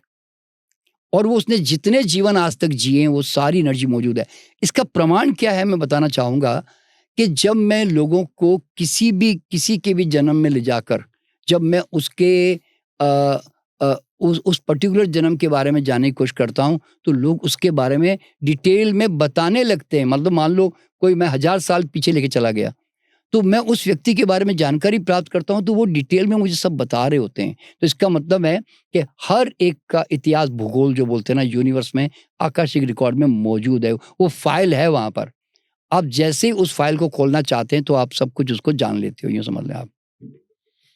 इन शॉर्ट, अगर 50 साल पहले किसी की मृत्यु हुई है, उसकी जितनी भी चेतना है, उसकी जितनी भी थॉट्स हैं, वो वहाँ पर एग्जिस्ट आज भी करती हैं। करती हैं। आज भी जो हम ये सोच रहे हैं, ये बोल रहे हैं, ये यहाँ पर स्टोर हो गया कहीं। आज से 100 साल बाद अगर मैं पीछे आके कोई ये देखेगा, तो ये बात सुन पाएगा। हाँ, ये क्या? हाँ, तो मैं कहूँगा कि जाइए, आज चूँकि आज जो भी हमारी डेट है, मैं कहूँगा इस डेट पे जाइए और एग्ज़ैक्टली 4 बजे जाइए, 5 बजे जाइए, जब हम रिकॉर्ड कर रहे होते हैं, सुनो, और जाके देखो कि राघव जो है उस समय क्या कर रहा है।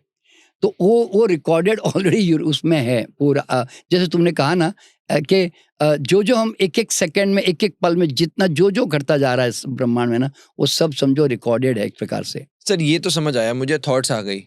आत्मा कहाँ जा रही है? क्योंकि मैंने एक किताब पढ़ी थी, laws of the spirit world. हाँ। उसमें वो रियल्म्स की बात करती हैं हाँ जी, हाँ कि जी।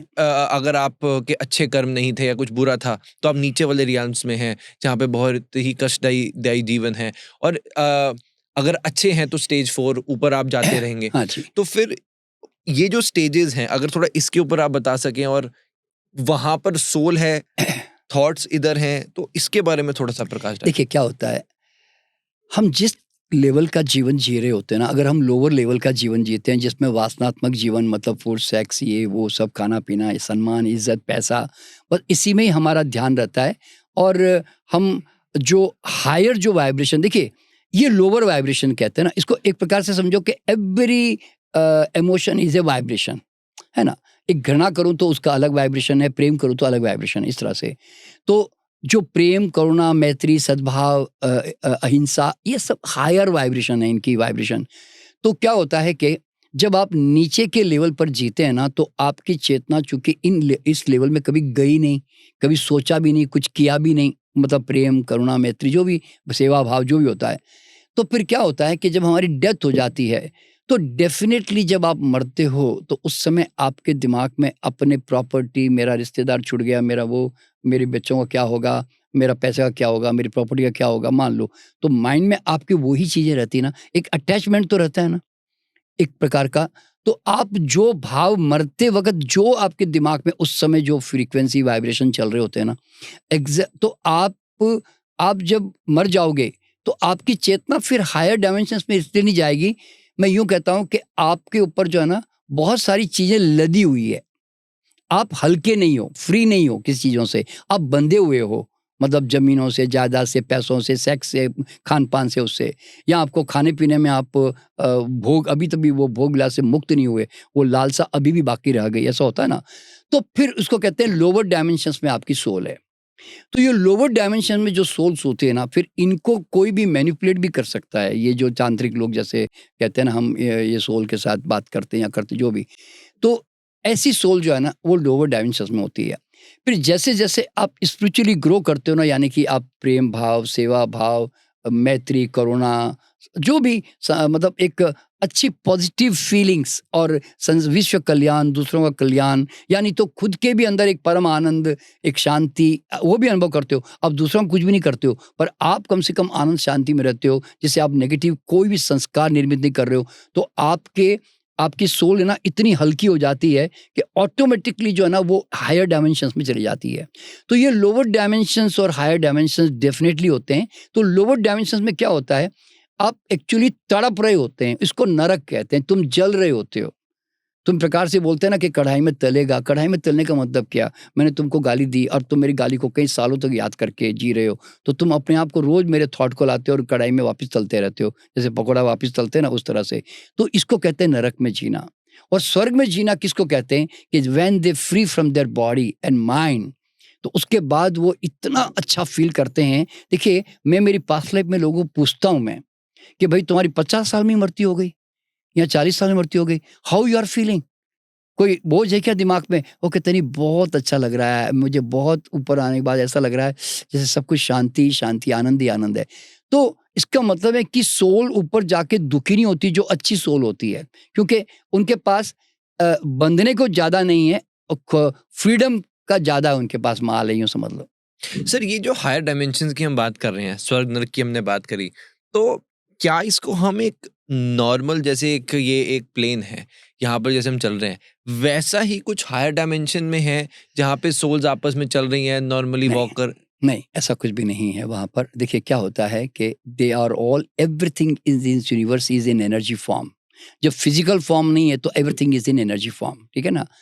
तो एनर्जी पूरे, जैसे कहता है ना, एनर्जी नेवर बी डिस्ट्रॉयड, आपने अभी जैसे कहा ना कि वो बस वो खाली स्वरूप बदल देती है। तो क्या होता है कि यूनिवर्स में वो एनर्जी के रूप में पूरी मौजूद है। The moment you think of that person, you imagine of that person and you are to contact that person by intention, तो सडनली फिर आपकी एनर्जी का सिद्धांत क्या मालूम है, in what frequency you are vibrating you will connect to those energies immediately, instantly. यूं समझ लें आप। ये एनर्जीज कहाँ पर है? ये यूनिवर्स में, पूरे ब्रह्मांड में समझो कि इनविजिबल लेवल पे छाई हुई है पूरी। ऐसे वो ऐसा नहीं है कि ऊपर सारी सोल कहीं बैठी हुई है, आपस में बातें करते हैं, या कोई मीटिंग कर रही है, वहाँ कॉन्फ्रेंस चल रही है, ऐसे बोलते हैं ना, या किसी को सजा दे रही है, या किसी को समझा रही है, काउंसलिंग कर रही है, ऐसे बोलते हैं ना जनरली। ऐसा नहीं है ऊपर कहीं पर भी। और उस वक्त उस सोल में कुछ भी कॉन्शियस थॉट नहीं आ रहा, जीरो है, नल है। नहीं, वो नल है।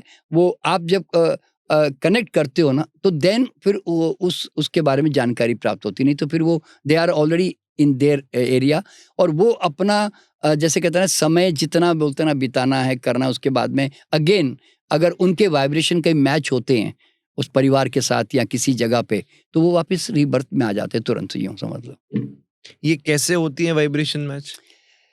देखिए क्या होता है, अब ये जो जन्म जो होते हैं ना, इसमें कोई ऐसा ज़रूरी नहीं कि मेरा आपके परिवार के साथ कनेक्शन हो तो ही मैं आऊँगा, पर मैक्सिमम सोल जो आती है ना उसमें देखिए कई तरह की बातें होती हैं। पहला तो आप बहुत अच्छा काम करते हो, आपके घर में संगीत का बहुत ज़्यादा ज़ोर है, आप आर्टिस्टिक परिवार है आपका सारा, और मेरा आपके साथ कोई कार्मिक रिलेशन तो नहीं है। लेकिन मैं भी चूँकि पिछले जन्म में म्यूज़िक में रहा, आर्ट में रहा, तो मुझे वो वाइब्रेशन देखिए, तो वो वाइब्रेशन मैच करते हैं मेरे उस घर में। तो मुझे लगता है कि if I will go to this home, तो मुझे वो वातावरण मुझे जो है अनुकूल लग रहा है। तो तब जब बोलता है ना, जब 2 सेल मिलते हैं गर्भाधान में, तो उस समय फिर वो सोल जो है बाद में जब एंटर का टाइम आता है, तो देन ऑटोमैटिकली वो उस घर में एंटर कर जाती है, सोल में समझो, गर्भ में। और कई सोल जो है कार्मिक संस्कार के अनुरूप ही आती है, यानी कि चूँकि मेरी माँ के साथ मुझे बहुत प्यार था, तो मैं जो है उसके घर में मैं उसके घर में वापस किसी न किसी लड़का-लड़की के संतान के रूप में फिर आ गया हूँ। मेरी माँ के पिछले जन्म में मुझे माँ के साथ बहुत प्यार था। मेरी पति-पत्नी में आपस में बहुत प्यार था। तो वो पत्नी है ना, आपके इस जन्म में आपकी बेटी बन के आ सकती है, आपकी माँ बन के आ सकती है, आपके घर में कोई न कोई एक डिस्टेंस रूप में आ सकती है, आपका ख़ास दोस्त बन के भी आ सकती है। जो आपको टाइम आने पर एक दोस्त के रूप में मिलेगी और इतनी मदद करेगी, आपको लगेगा हे भगवान, ये कहाँ से आ गई? इसके साथ मेरा क्या संबंध है? ऐसा होता है ना, इस तरह से। तो क्या होता है, सोल जो है ना, ज़रूरी नहीं कि आपका कार्मिक कनेक्शन ही हो। कार्मिक कनेक्शन ना होकर आपके वाइब्रेशनल मैच, कंपैटिबल मैच के कारण भी आ जाती है। अच्छा, और कई सोल जो है ना रैंडमली भी आ जाती है, क्योंकि उनको जन्म लेना है, और एक जैसे बोलते हैं ना, एक आप उनका गर्भ तैयार हो चुका है, और तो उस घर में वो उसको कहते हैं कि वो इसलिए आते हैं कि उनको कहीं न कहीं रीबर्थ करना ही है। तो वो घर में आने के बाद क्या होता है, वो अपनी ग्रोथ तो करते हैं, पर परिवार और माता-पिता के साथ उतना अटैचमेंट भी नहीं रखते। क्यों? वो उनके साथ कोई संस्कार नहीं है, तो वो समय आने पर धीरे-धीरे फिर वो कहीं अपनी यात्रा पे फिर निकल जाते हैं यूँ। पर उनका उनका कोई कनेक्शन नहीं बनता, एक प्यार जो बनता है ना बोलते हैं, वो भी नहीं बनता, यूँ समझ लें। सर मतलब हम ये कह रहे हैं इन शॉर्ट, जो मरे हुए लोग हैं वो ही आ रहे हैं वापस, कोई नया क्रिएट नहीं हो रहा। नहीं, नया भी क्रिएट हो जाता है। देखिए ना, अब आप ज़रा सोचिए कि एक ज़माने में हमारी पॉपुलेशन कहीं 10-20 करोड़ रही होगी एक ज़माने में, और आज हमारी 150 करोड़ के करीब इंडिपेंडेंस पॉपुलेशन के है। बाद 40 करोड़ के आसपास थी। हाँ, अब देखो और अब 140 करोड़ 140 हो। 140 करोड़ के आसपास हैं। तो देखिए क्या होता है कि अ, सोल जो है ना, सोल के आने के 2 तरीके होते हैं। पहला तरीका होता है कि पहली बात तो लाखों करोड़ों तरह के जीव हैं इस संसार में, उनकी भी चेतना है। आप समझे ना? तो उनकी भी चेतना कहीं भी किसी रूप में जन्म ले सकती है। इवन एनिमल किंगडम की भी ले सकती है। तो इसलिए क्योंकि इतने जीव-जंतु संसार में बोलते हैं ना जी रहे हैं, तो उनकी भी सोल हमारे साथ जुड़ भी सकती है। बिना संस्कार, मैंने कहा ना, बिना संस्कार के भी आ सकती है। क्यों? उनको जन्म लेना ही है इसलिए, उस कारण से भी आ सकती है। और दूसरा क्या होता है कि जैसे आपने देखा होगा कि अ, जब हम 2 चीज़ें आपस में अणु मिलते हैं ना, तो एक फ्यूज़न जब उनका होने लगता है, तो उसके बाद में अब उनको वो मल्टीप्लिकेशन कर रहा होता है, तो कुछ दिनों तक तो सोल नहीं होती। आप जब से बच्चा गर्भ में पैदा होता है ना, तो कुछ दिनों तक उसमें सोल नहीं होती। फिर धीरे-धीरे वो एनर्जी उसके अंदर एक सर्टेन पीरियड के बाद में एंटर करती है। तो वो जो एनर्जी अगर वो देखिए 2 सेल होते ही वो मल्टीप्लिकेशन तो कर रहे हैं ना, तो कोई न कोई वो मल्टीप्लिकेशन करते अब उसके अंदर ग्रोथ किसकी तरफ जाएगा? उसका ब्रेन कैसे बनेगा, उसकी बॉडी का स्ट्रक्चर कैसे बनेगा, हाथ की रेखाएँ कैसे बनेगी, उसकी प्रिंट कैसे बनेगी, ये सब होते हैं ना।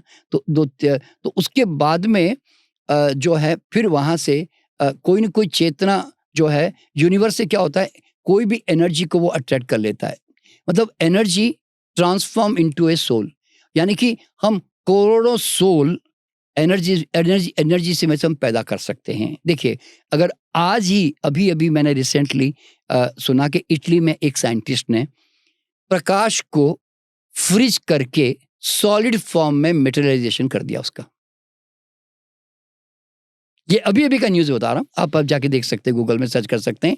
इटली के एक साइंटिस्ट ने नेचर मैगजीन में, जो कि वहाँ की जो मेडिकल साइंस की बड़ी फेमस है, वहाँ पर उन्होंने ये बताया है कि आइंस्टीन की जो थियरी थी E=mc² का, उन्होंने प्रैक्टिकली उन्होंने कहा कि एनर्जी जो है वो मैटर में कन्वर्ट हो सकती है इस तरह से।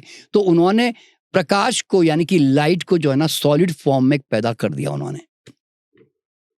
तो आप समझ सकते हैं कि इस सारी चीज़ों को देखते हुए अभी देखिए, ये जो क्वांटम लेवल पर जो एनर्जी का गेम चल रहा है ना, वो हम सब 100% जानते हैं। मैं नहीं कहता, मैं भी अभी नहीं कह सकता ऐसा, पर हाँ, एक सरसरी तौर पर जो हमें अनुभव मिलता है इतने सालों का, उसमें मुझे ये चीज़ें अंडरस्टैंड हो रही होती है। हो सकता है कल मेरे से बढ़िया एक्सपर्ट आके इसके बारे में कुछ और डिटेल में ज़्यादा बात कर जाए, मेरे को भी नहीं मालूम। सर, जैसे बी प्राक एक सिंगर है, उन्होंने बताया था कि उनका एक बच्चा था जिसका जन्म होने से पहले ही वो गुजर गया।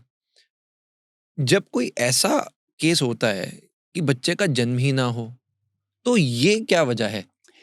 देखिए, मैं एक एग्जांपल दे रहा हूँ आपको कि कई चीज़ें जो है ना पास्ट लाइफ से कनेक्टेड है। ऐसा नहीं होता कि देखिए, आज धरती पर हम एक खेती का ही हम स्वरूप ले लें। एक हम घर में अपने गमले बोते हैं और कई गमलों में हमारे जो है ना बीज डाले तो उसके अंदर अच्छे फसल नहीं आती, क्योंकि उसको वातावरण नहीं मिला, खाद नहीं मिला, अच्छा पानी नहीं मिला, तो वो उसने ग्रो नहीं किया। तो वो नेचर का अपने आप में एक सिंपल सा लॉ है कि देखिए, आजकल अब जिस तरह की लाइफस्टाइल जो अब डेवलप हो चुकी है, उसके अंदर क्या हो रहा है कि माँ के गर्भ में हेल्दी बच्चा डेवलप होना चाहिए, ये नियम है गर्भ का, लेकिन नहीं हो रहा है। तो हम यूँ कह सकते हैं माल अच्छा नहीं मिला। बोलते हैं ना, किसी का कोई विकृति लेकर आ रहा है, कोई लूला लंगड़ा पैदा हो रहा है, कोई अंधा पैदा हो रहा है, तो और यानी तो बचपन से बीमारियां लेकर पैदा हो रहा है, स्पेशल चाइल्ड भी होते हैं, स्पेशल चाइल्ड हो रहे हैं। तो ये सब क्यों हो रहे हैं? देखिए, अधिकतर तो कई स्पेशल चाइल्ड तो इसलिए होते हैं कि क्योंकि उनका पास्ट लाइफ में कुछ कर्मा होता है, तो उसके कारण भी होते हैं। तो वो उस फैमिली का है या उस बच्चे का है? नहीं, वो बच्चे का उनके साथ कनेक्शन है। मतलब इसमें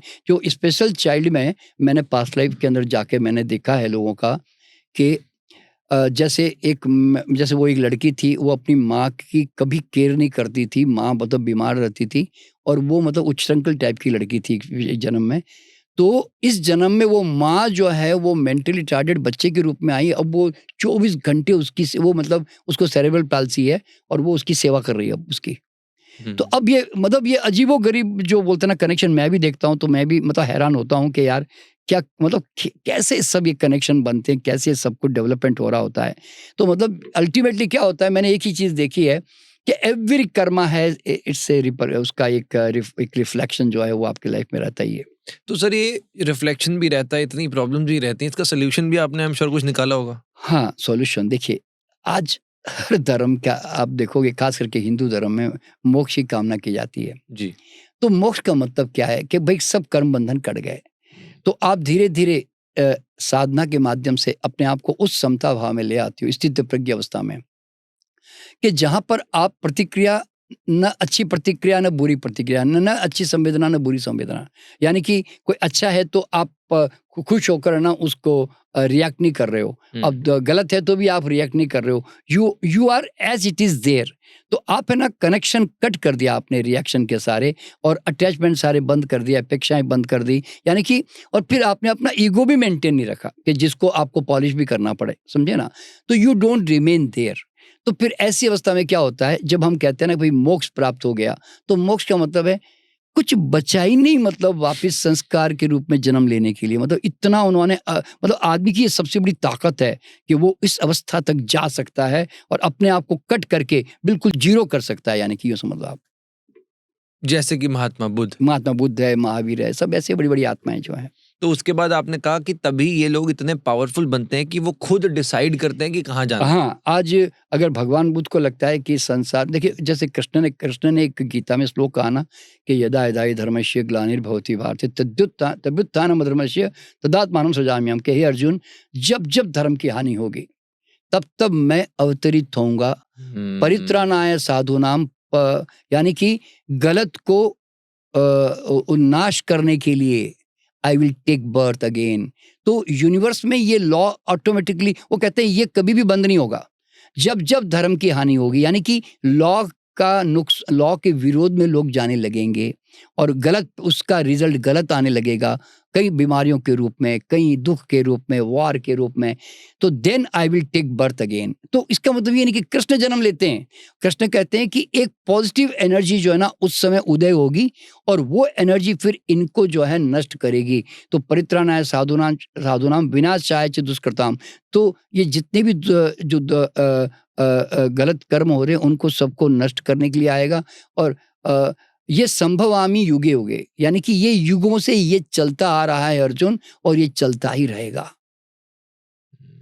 तो इस तरह से क्या होता है कि मतलब ये पॉजिटिव नेगेटिव का जो राम और रावण का जो ये बैलेंस है ना, ये कभी भी खत्म नहीं होगा, ये हमेशा चलता रहेगा। जितनी पॉजिटिविटी खत्म उड़ती चली जाएगी, उतना ही धीरे धीरे धीरे फिर अंधेरा भी समझो कि उतना ही नेगेटिविटी भी साथ साथ में जनरेट होती जाएगी। फिर नेगेटिविटी हाइट पे आ जाएगी तो वापस पॉजिटिविटी फिर हाइट पे आने लग जाएगी। जैसे बोलते हैं ना कि ये जो तराजू है ना, ये नेगेटिव पॉजिटिविटी का, ये हमेशा चलता रहेगा, ये बंद नहीं होगा। संभवामी युगे युगे। सर यानी ये जो सोल आ रही है एक बॉडी के अंदर, उसको पहले से ही सब कुछ पता है उस इंसान के बारे में, वहां पर क्या होगा और आगे उसकी लाइफ में क्या होने वाला है? नहीं पता होता। नहीं पता होता वो क्योंकि इसलिए पता नहीं। देखिए ये अब ये समझो कि यूनिवर्स का सबसे बड़ा लॉकिंग सिस्टम जो बोल सकते हैं कि इस जन्म में आते ही, अब आज जैसे आप भी अब आए हैं, आपको पता नहीं है, पर ये लॉकिंग सिस्टम है ना, एकदम ऐसा नहीं है कि बिल्कुल नहीं होता।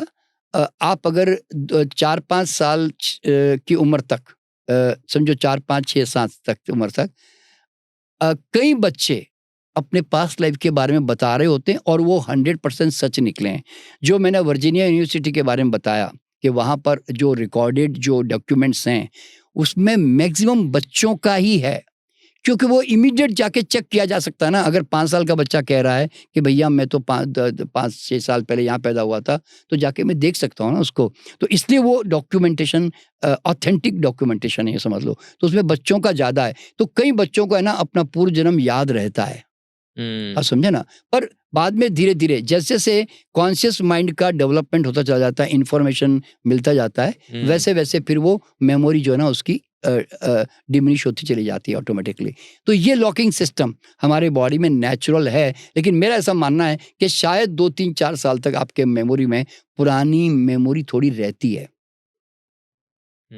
और एक तो सबसे बड़ा तो क्या मालूम है पास्ट लाइफ का, whatever you have lived, your skills and talents and qualities, वो आज आपको इस जन्म में, अब पैदा होते ही आपको पता चलता है कि मुझे आर्ट करने का बड़ा शौक है, मुझे संगीत में जाने का बड़ा शौक, मुझे डांस करने का बड़ा शौक है, मुझे एडवेंचर करने का बड़ा शौक है, मुझे खाने के पीछे भागने का बड़ा शौक है, मुझे सेक्स का बड़ा शौक है।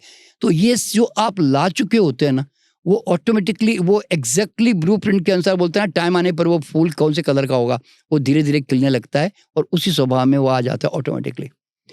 तो ultimately you are nothing, you are just a representation of your old memories, that's all.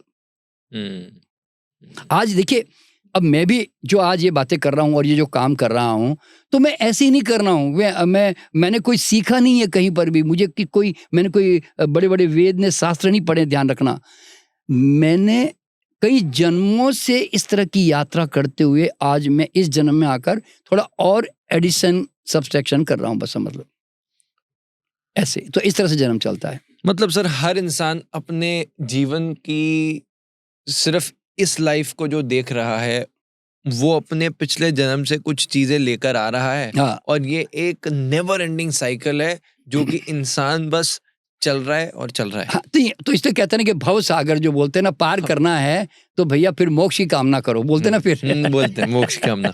अब सर क्योंकि आपने आज के लिए क्योंकि काफी सारी डिस्कशन हुई है और आपने पास्ट लाइफ को फ्यूचर से लिंक किया है, तो मैं आपको उसके बारे में आपसे जाने बिना मैं जाने दूंगा नहीं, छोड़ूंगा नहीं। आपने सर मैं देखा बॉलीवुड को आप एक्सपोज करने लग गए सर। आपने बताया कि अमिताभ बच्चन न्यूयॉर्क में ड्रामा करते थे 18th सेंचुरी में। शाहरुख खान के बारे में भी आप बता रहे थे, क्या शाहरुख खान के बारे में क्या बताया? देखिए, मैंने नहीं बताया और ना मैं किसी को लेके गया हूँ। मैंने एक डॉक्टर वॉल्टर सिमको एमडी है जिनकी किताब है बोर्न अगेन, जो कि अमेजॉन पे अवेलेबल है, कोई भी जाके पढ़ सकता है, हिंदी में भी है वो, पुनर्जन्म के नाम से, ठीक है। तो उसके अंदर डॉक्टर वॉल्टर सिमको ने ये सब बड़े बड़े वर्ल्ड के जितने भी लीडर्स हैं, एक्टर्स हैं, फिल्म स्टार्स हैं, साइंटिस्ट भी हैं, उन सब के ऊपर उन्होंने रिसर्च की। और रिसर्च कैसे की? किसी मीडियम को इस्तेमाल करके, क्योंकि मीडियम जो होते हैं ना वो बड़े यूनिक होते हैं, साइकिक जो होते हैं, वो उनकी चेतना जाकर किसी के भी जैसे से जीवन के बारे में गाइडेंस लेना चाहेंगे ना, वो पूरी उसकी मैंने बताया ना, कच्चा चिट्टा उसका पूरा A to Z हर चीज के बारे में वो जानकारी दे देंगे आपको। मैंने कहा ना वो ऑलरेडी मौजूद है वहाँ पे, खाली वो जाके फाइलें टटोलनी होती है। तो आज अमिताभ बच्चन भी अमिताभ बच्चन इसलिए अमिताभ बच्चन नहीं है कि वो क्या कहते हैं कि लक था जी उसका, लक वक नहीं था। अमिताभ बच्चन पैदाइशी एक्टर था। ये तो किसी परिवार में पैदा होकर जो संघर्ष करते हैं ना, अमिताभ बच्चन को पूछता नहीं था उसको। जब वो सुनील दत्त की फिल्म में कहीं थे तो लोग कहते ये इसकी शक्ल ही नहीं है एक्टर बनने की, ऐसे मतलब इस तरह की भी टॉन्ट मारते थे। और वो जो वहाँ पे उसकी आवाज़ भारी थी तो बोले, और रेडियो में बोले इसकी आवाज़ कौन सुनेगा, मतलब इस तरह के। लेकिन वो ऑलरेडी बोर्न कलाकार था। तो भी आप देख रहे हैं ना, क्या अमिताभ बच्चन ने कभी किसी फिल्म इंस्टीट्यूट में जाकर एक्टिंग सीखी? लेकिन आज वो वर्ल्ड के और दुनिया के सबसे टॉप एक्टर माने जाते हैं। क्यों? क्योंकि वो ऑलरेडी पिछले जन्म में न्यूयॉर्क के अंदर 18th सेंचुरी में वहाँ पर इसकी टॉम क्रूज की एक थिएटर कंपनी थी, उसके अंदर वो ऑलरेडी काम करते थे। रेखा उनके साथ में उनकी पहली बीवी थी, बच्चा होते ही वो मर गई, तो इसलिए उसके रेखा के साथ थोड़ा उनका आकर्षण जो आया उसका कारण वही था। फिर बाद में उसके बाद सेकंड बीवी आई मेरी मैकलिन के नाम से, वो जया भादुड़ी उस जन्म में थी उनके साथ में। और मज़ेदार बात यह है कि जो देखिए वो मैं उनकी रिसर्च बता रहा हूँ, कोई मेरी रिसर्च नहीं है, कि उनका जो जितना परिवार है, हरिवंश राय बच्चन, ये तेजी बच्चन और उनकी श्वेता जो उनकी बेटी है, वो सब पिछले जन्म में एक्चुअली वेस्टर्न नाम से उनके साथ में आसपास में ही थे सब लोग। और वापस वो लोग जो है दोबारा अपने साथ में यहाँ पे रिपीट हुए हैं उनके जो हैं इस तरह से। और इसी तरह अब्दुल कलाम के बारे में भी उन्होंने सर्च किया तो पता चला कि वो जो है वो टीपू सुल्तान थे। वो टीपू सुल्तान थे और उनके जो सारा भाई थे वो हैदर अली थे। तो ये सब उन्होंने इस तरह की बातें मतलब उन्होंने शाहरुख खान के बारे में क्या? शाहरुख खान का उन्होंने बताया कि वो साधना बोस के नाम से जो है वो एक वेस्ट बंगाल में जो है नर्तकी थी और बहुत पॉपुलर थी, बैले डांसर थी कोई बहुत ज़बरदस्त। तो आज देखिए, आज कोई भी एक्टर जो आज फेमस होता है ना, जैसे कहते हैं हम भी फेमस, ये ऐसे नहीं होता। आज अब्दुल कलाम इतनी गरीबी से उठकर पेपर बेचते थे बोले एक ज़माने में, और एक राष्ट्रपति बन गया एक लड़का जो उस तरह का गरीब लड़का। तो आप ज़रा सोचिए कि उसके अंदर वो राजा का जो भाव है वो तो अंदर छुपा हुआ है ना, वो तो उसको बड़ी सोच की तरफ तो आदमी तो कल लेके जाएगा ही, समझे ना। और आप जानते हैं कि बारूद की जो सबसे पहली स्टार्ट भी टीपू सुल्तान से हुई थी, तो इसलिए उन्होंने इसके ऊपर काम किया, इन चीज़ों पे ज़्यादा काम किया। तभी वो स्पेस में थे और ये जो रॉकेट लॉन्च करना सारा, तो उसका कारण क्या है? क्योंकि वो उनके साथ वो ऑलरेडी लेकर आ चुके होते हैं। तो इसी तरह जितने भी बड़े बड़े, इवन ये सोनिया गांधी भी देखिए, लोगों को लगता है क्या ये इटली से आकर एक महिला इतनी बड़ी पावरफुल कैसे हो गई? नहीं, she was already a big politician and Rahul Gandhi was his father. और राहुल गांधी भी कोई ऐसे नहीं आए, वो भी उसके फादर थे पिछले जन्म में, यूँ समझ लो। और तो इस तरह से ये सारे जो लिंक है ना इन लोगों के, ये ऐसे ही नहीं है। ये आज देखिए, मैंने आपको बताया ना, अब मैं कोई पैदाइशी कोई ये सब ज्ञान लेकर नहीं आया हूँ, ध्यान रखना। मैं ऑलरेडी प्री रिकॉर्डेड बोलते हैं ना, मैं कुछ तो ज्ञान तो पिछले जन्म से लेकर आया हूँ, इस जन्म में मैंने थोड़ा सा एडिशन कर लिया, बोलते हैं ना, बस ये खेल है। तो मैं अगर मैं सोचूं मैं ये सब कैसे बोल रहा हूँ, तो मुझे लगता है आई डोंट नो, मेरे अंदर से अपने आप सब निकल के बाहर आ रहा है। वो पता नहीं कौन से जन्मों का, मुझे भी समझ में नहीं आ रहा है। एक्चुअल में ये हालत है। सर, जैसे आपने पास्ट का बोला, समझ आता है, चलो पहले कुछ था, हम चले गए। फ्यूचर में कैसे जा रहे हो आप? नहीं, देखिए क्या होता है कि आप जरा सोचिए कि जब हम पास्ट लाइफ में जो भी कार्मिक जो भी एक्शन रिएक्शन करते हैं ना, तो उसकी ईंटें जमा होती है। आप यूँ समझ लो, एक ब्रिक की तरह ईंटें जमा हो रही होती है। तो हर जन्म की ईंटें जमा होती है, तो जब वो ईंटें जमा हो रही है तो उसकी शेडो भी बनेगी ना अब ऑटोमेटिकली। यानी कि एक सेंटर लाइन है, मान लो इस तरफ मैं अगर कोई चीजें जमा करता, एक लाइन बना जा रहा हूँ, तो शेडो उसकी बनेगी ही। तो फ्यूचर जो है ना, कई सालों तक का ऑलरेडी बन चुका है, क्योंकि आप हजारों जन्म जी चुके हो आप, तो आपका वो डिसाइडेड फैक्टर है। अब मजेदार बात मैं बता रहा हूँ आपको कि फ्यूचर में जब लेके जाता हूँ तो उनकी वाइफ का नाम क्या होगा, बच्चे का नाम क्या होगा, बिजनेस कौन सा होगा, वो भी मैं तो खैर 100 ईयर्स तक ही लेके जाता हूँ, पर कुछ लोगों को 200 साल तक भी लेके गया हूँ मैं। ऐसे भी हुआ है कुछ लोगों के साथ, पर सबको लेके नहीं गया। तो मैं देखता हूँ कि ऑलरेडी सब कुछ प्रीडेस्टाइंड है उनकी ऑलरेडी। पर हाँ, अगर वो स्पिरिचुअल होकर जाग कर अगर ये एक्शन ले लें, नहीं भैया अब मुझे संसार में नहीं उलझना, मुझे साधु बन जाना है, अगर ये भाव उन्होंने सोच लिया, तो फिर मैं आज से ही क्या करूंगा, मैं संसार को त्यागने की कोशिश करूंगा। तो अगले जन्म में फिर मेरा वो जो बन गया ना, मेरा वो शेडो, वो धीरे धीरे डिमिनिश होकर फिर एक नया बनेगा। क्यों? फ्यूचर वर्तमान का बेटा होता है। तो वर्तमान में जो बीज को अगर मैंने चेंज कर दिया, भाई अभी तक तो मेरी फसलें सारी गेहूं की आती जा रही थी, पर सडनली मैंने आज डिसीजन लिया, नहीं यार अब तो मैं बाजरा पैदा करूंगा यार, यानी तो मैं कॉर्न पैदा करूंगा। तो अब मेरे आगे आने वाली फसल थोड़े दिनों के बाद कॉर्न की होने लग जाएगी। क्यों? मैंने डिसीजन विल पावर से चेंज कर दिया। तो future is always changeable, but if you are aware. But generally ऐसा नहीं होता, क्योंकि फ्यूचर डेफिनेट होता है। क्यों? क्योंकि वी आर अनकॉन्शियस। हम अभी और कॉन्शियस होने के लिए ध्यान का महत्व आता है। आज हम कहते हैं ना ध्यान सीखो, ध्यान करो। क्यों करते हैं? जागना है इसलिए करते हैं भाई। मैंने एक शेर लिखा इसके बारे में कि यूं तो जन्म 1000 लिए, एक और जन्म लिया तो क्या, जिस दिन जागा तभी जन्मा में, अंधा बनकर जिया तो क्या। क्या बात। तो हम लोग है ना अंधा बनकर जी रहे होते हैं, इसलिए हम चेंज नहीं कर पाते हैं। मतलब सर आप ये कह रहे हैं इन शॉर्ट कि पहले के हमारे कई हजारों जन्म हैं और हर जन्म से कुछ ना कुछ कैरेक्टर ट्रेट्स हैं जिससे कि एक प्रोजेक्टेड फ्यूचर उसका बनता आ रहा है अगले अगले जन्म का। हाँ। तो जो पहले के मेरे 1000 जन्म थे आप कह रहे हो, उसी से मेरा जो अगले 100 जन्म है वो पहले से लिखे हुए हैं। तो सर इंसान मेहनत क्यों करेगा जीवन में फिर? नहीं, वो देखो क्या होता है, पहली बात तो कौन जाके अपना फ्यूचर देखता है फालतू में। ये तो पास्ट लाइफ के सेशन में कभी आता है तो जाके देखता है ना। अच्छा, फिर देख भी लेता है ना, तो जनरली तो पास्ट लाइफ में अच्छा फ्यूचर ही दिखाते हैं। तो फिर वो उसको बंद क्यों करना चाहेगा? मान लो उसने देखा कि मेरा बड़ा बिजनेस है, मेरी बड़ी कॉर्पोरेट कंपनी है, मेरा बड़ा विला है मेरे तो फिर वो चेंज क्यों करना चाहेगा? वो कहता है अच्छा खासा देख के आया। बल्कि कई लोग तो खुश होके जाते हैं, चलो यार मेरा फ्यूचर तो बड़ा अच्छा है यार तो इसलिए क्या होता है, देखिए गलत फ्यूचर है ना, जनरली पहली बात तो एक्सपर्ट दिखाता ही नहीं, और हम दिखाते क्या है कि भाई तेरा परिवार क्या है, तेरा बिजनेस क्या है, मान लो ये दिखाते हैं।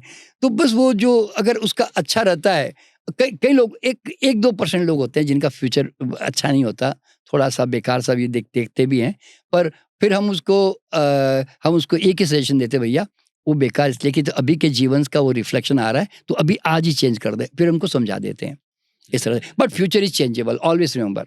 अब देखिए मैं एग्जांपल देता हूँ मैं आपको।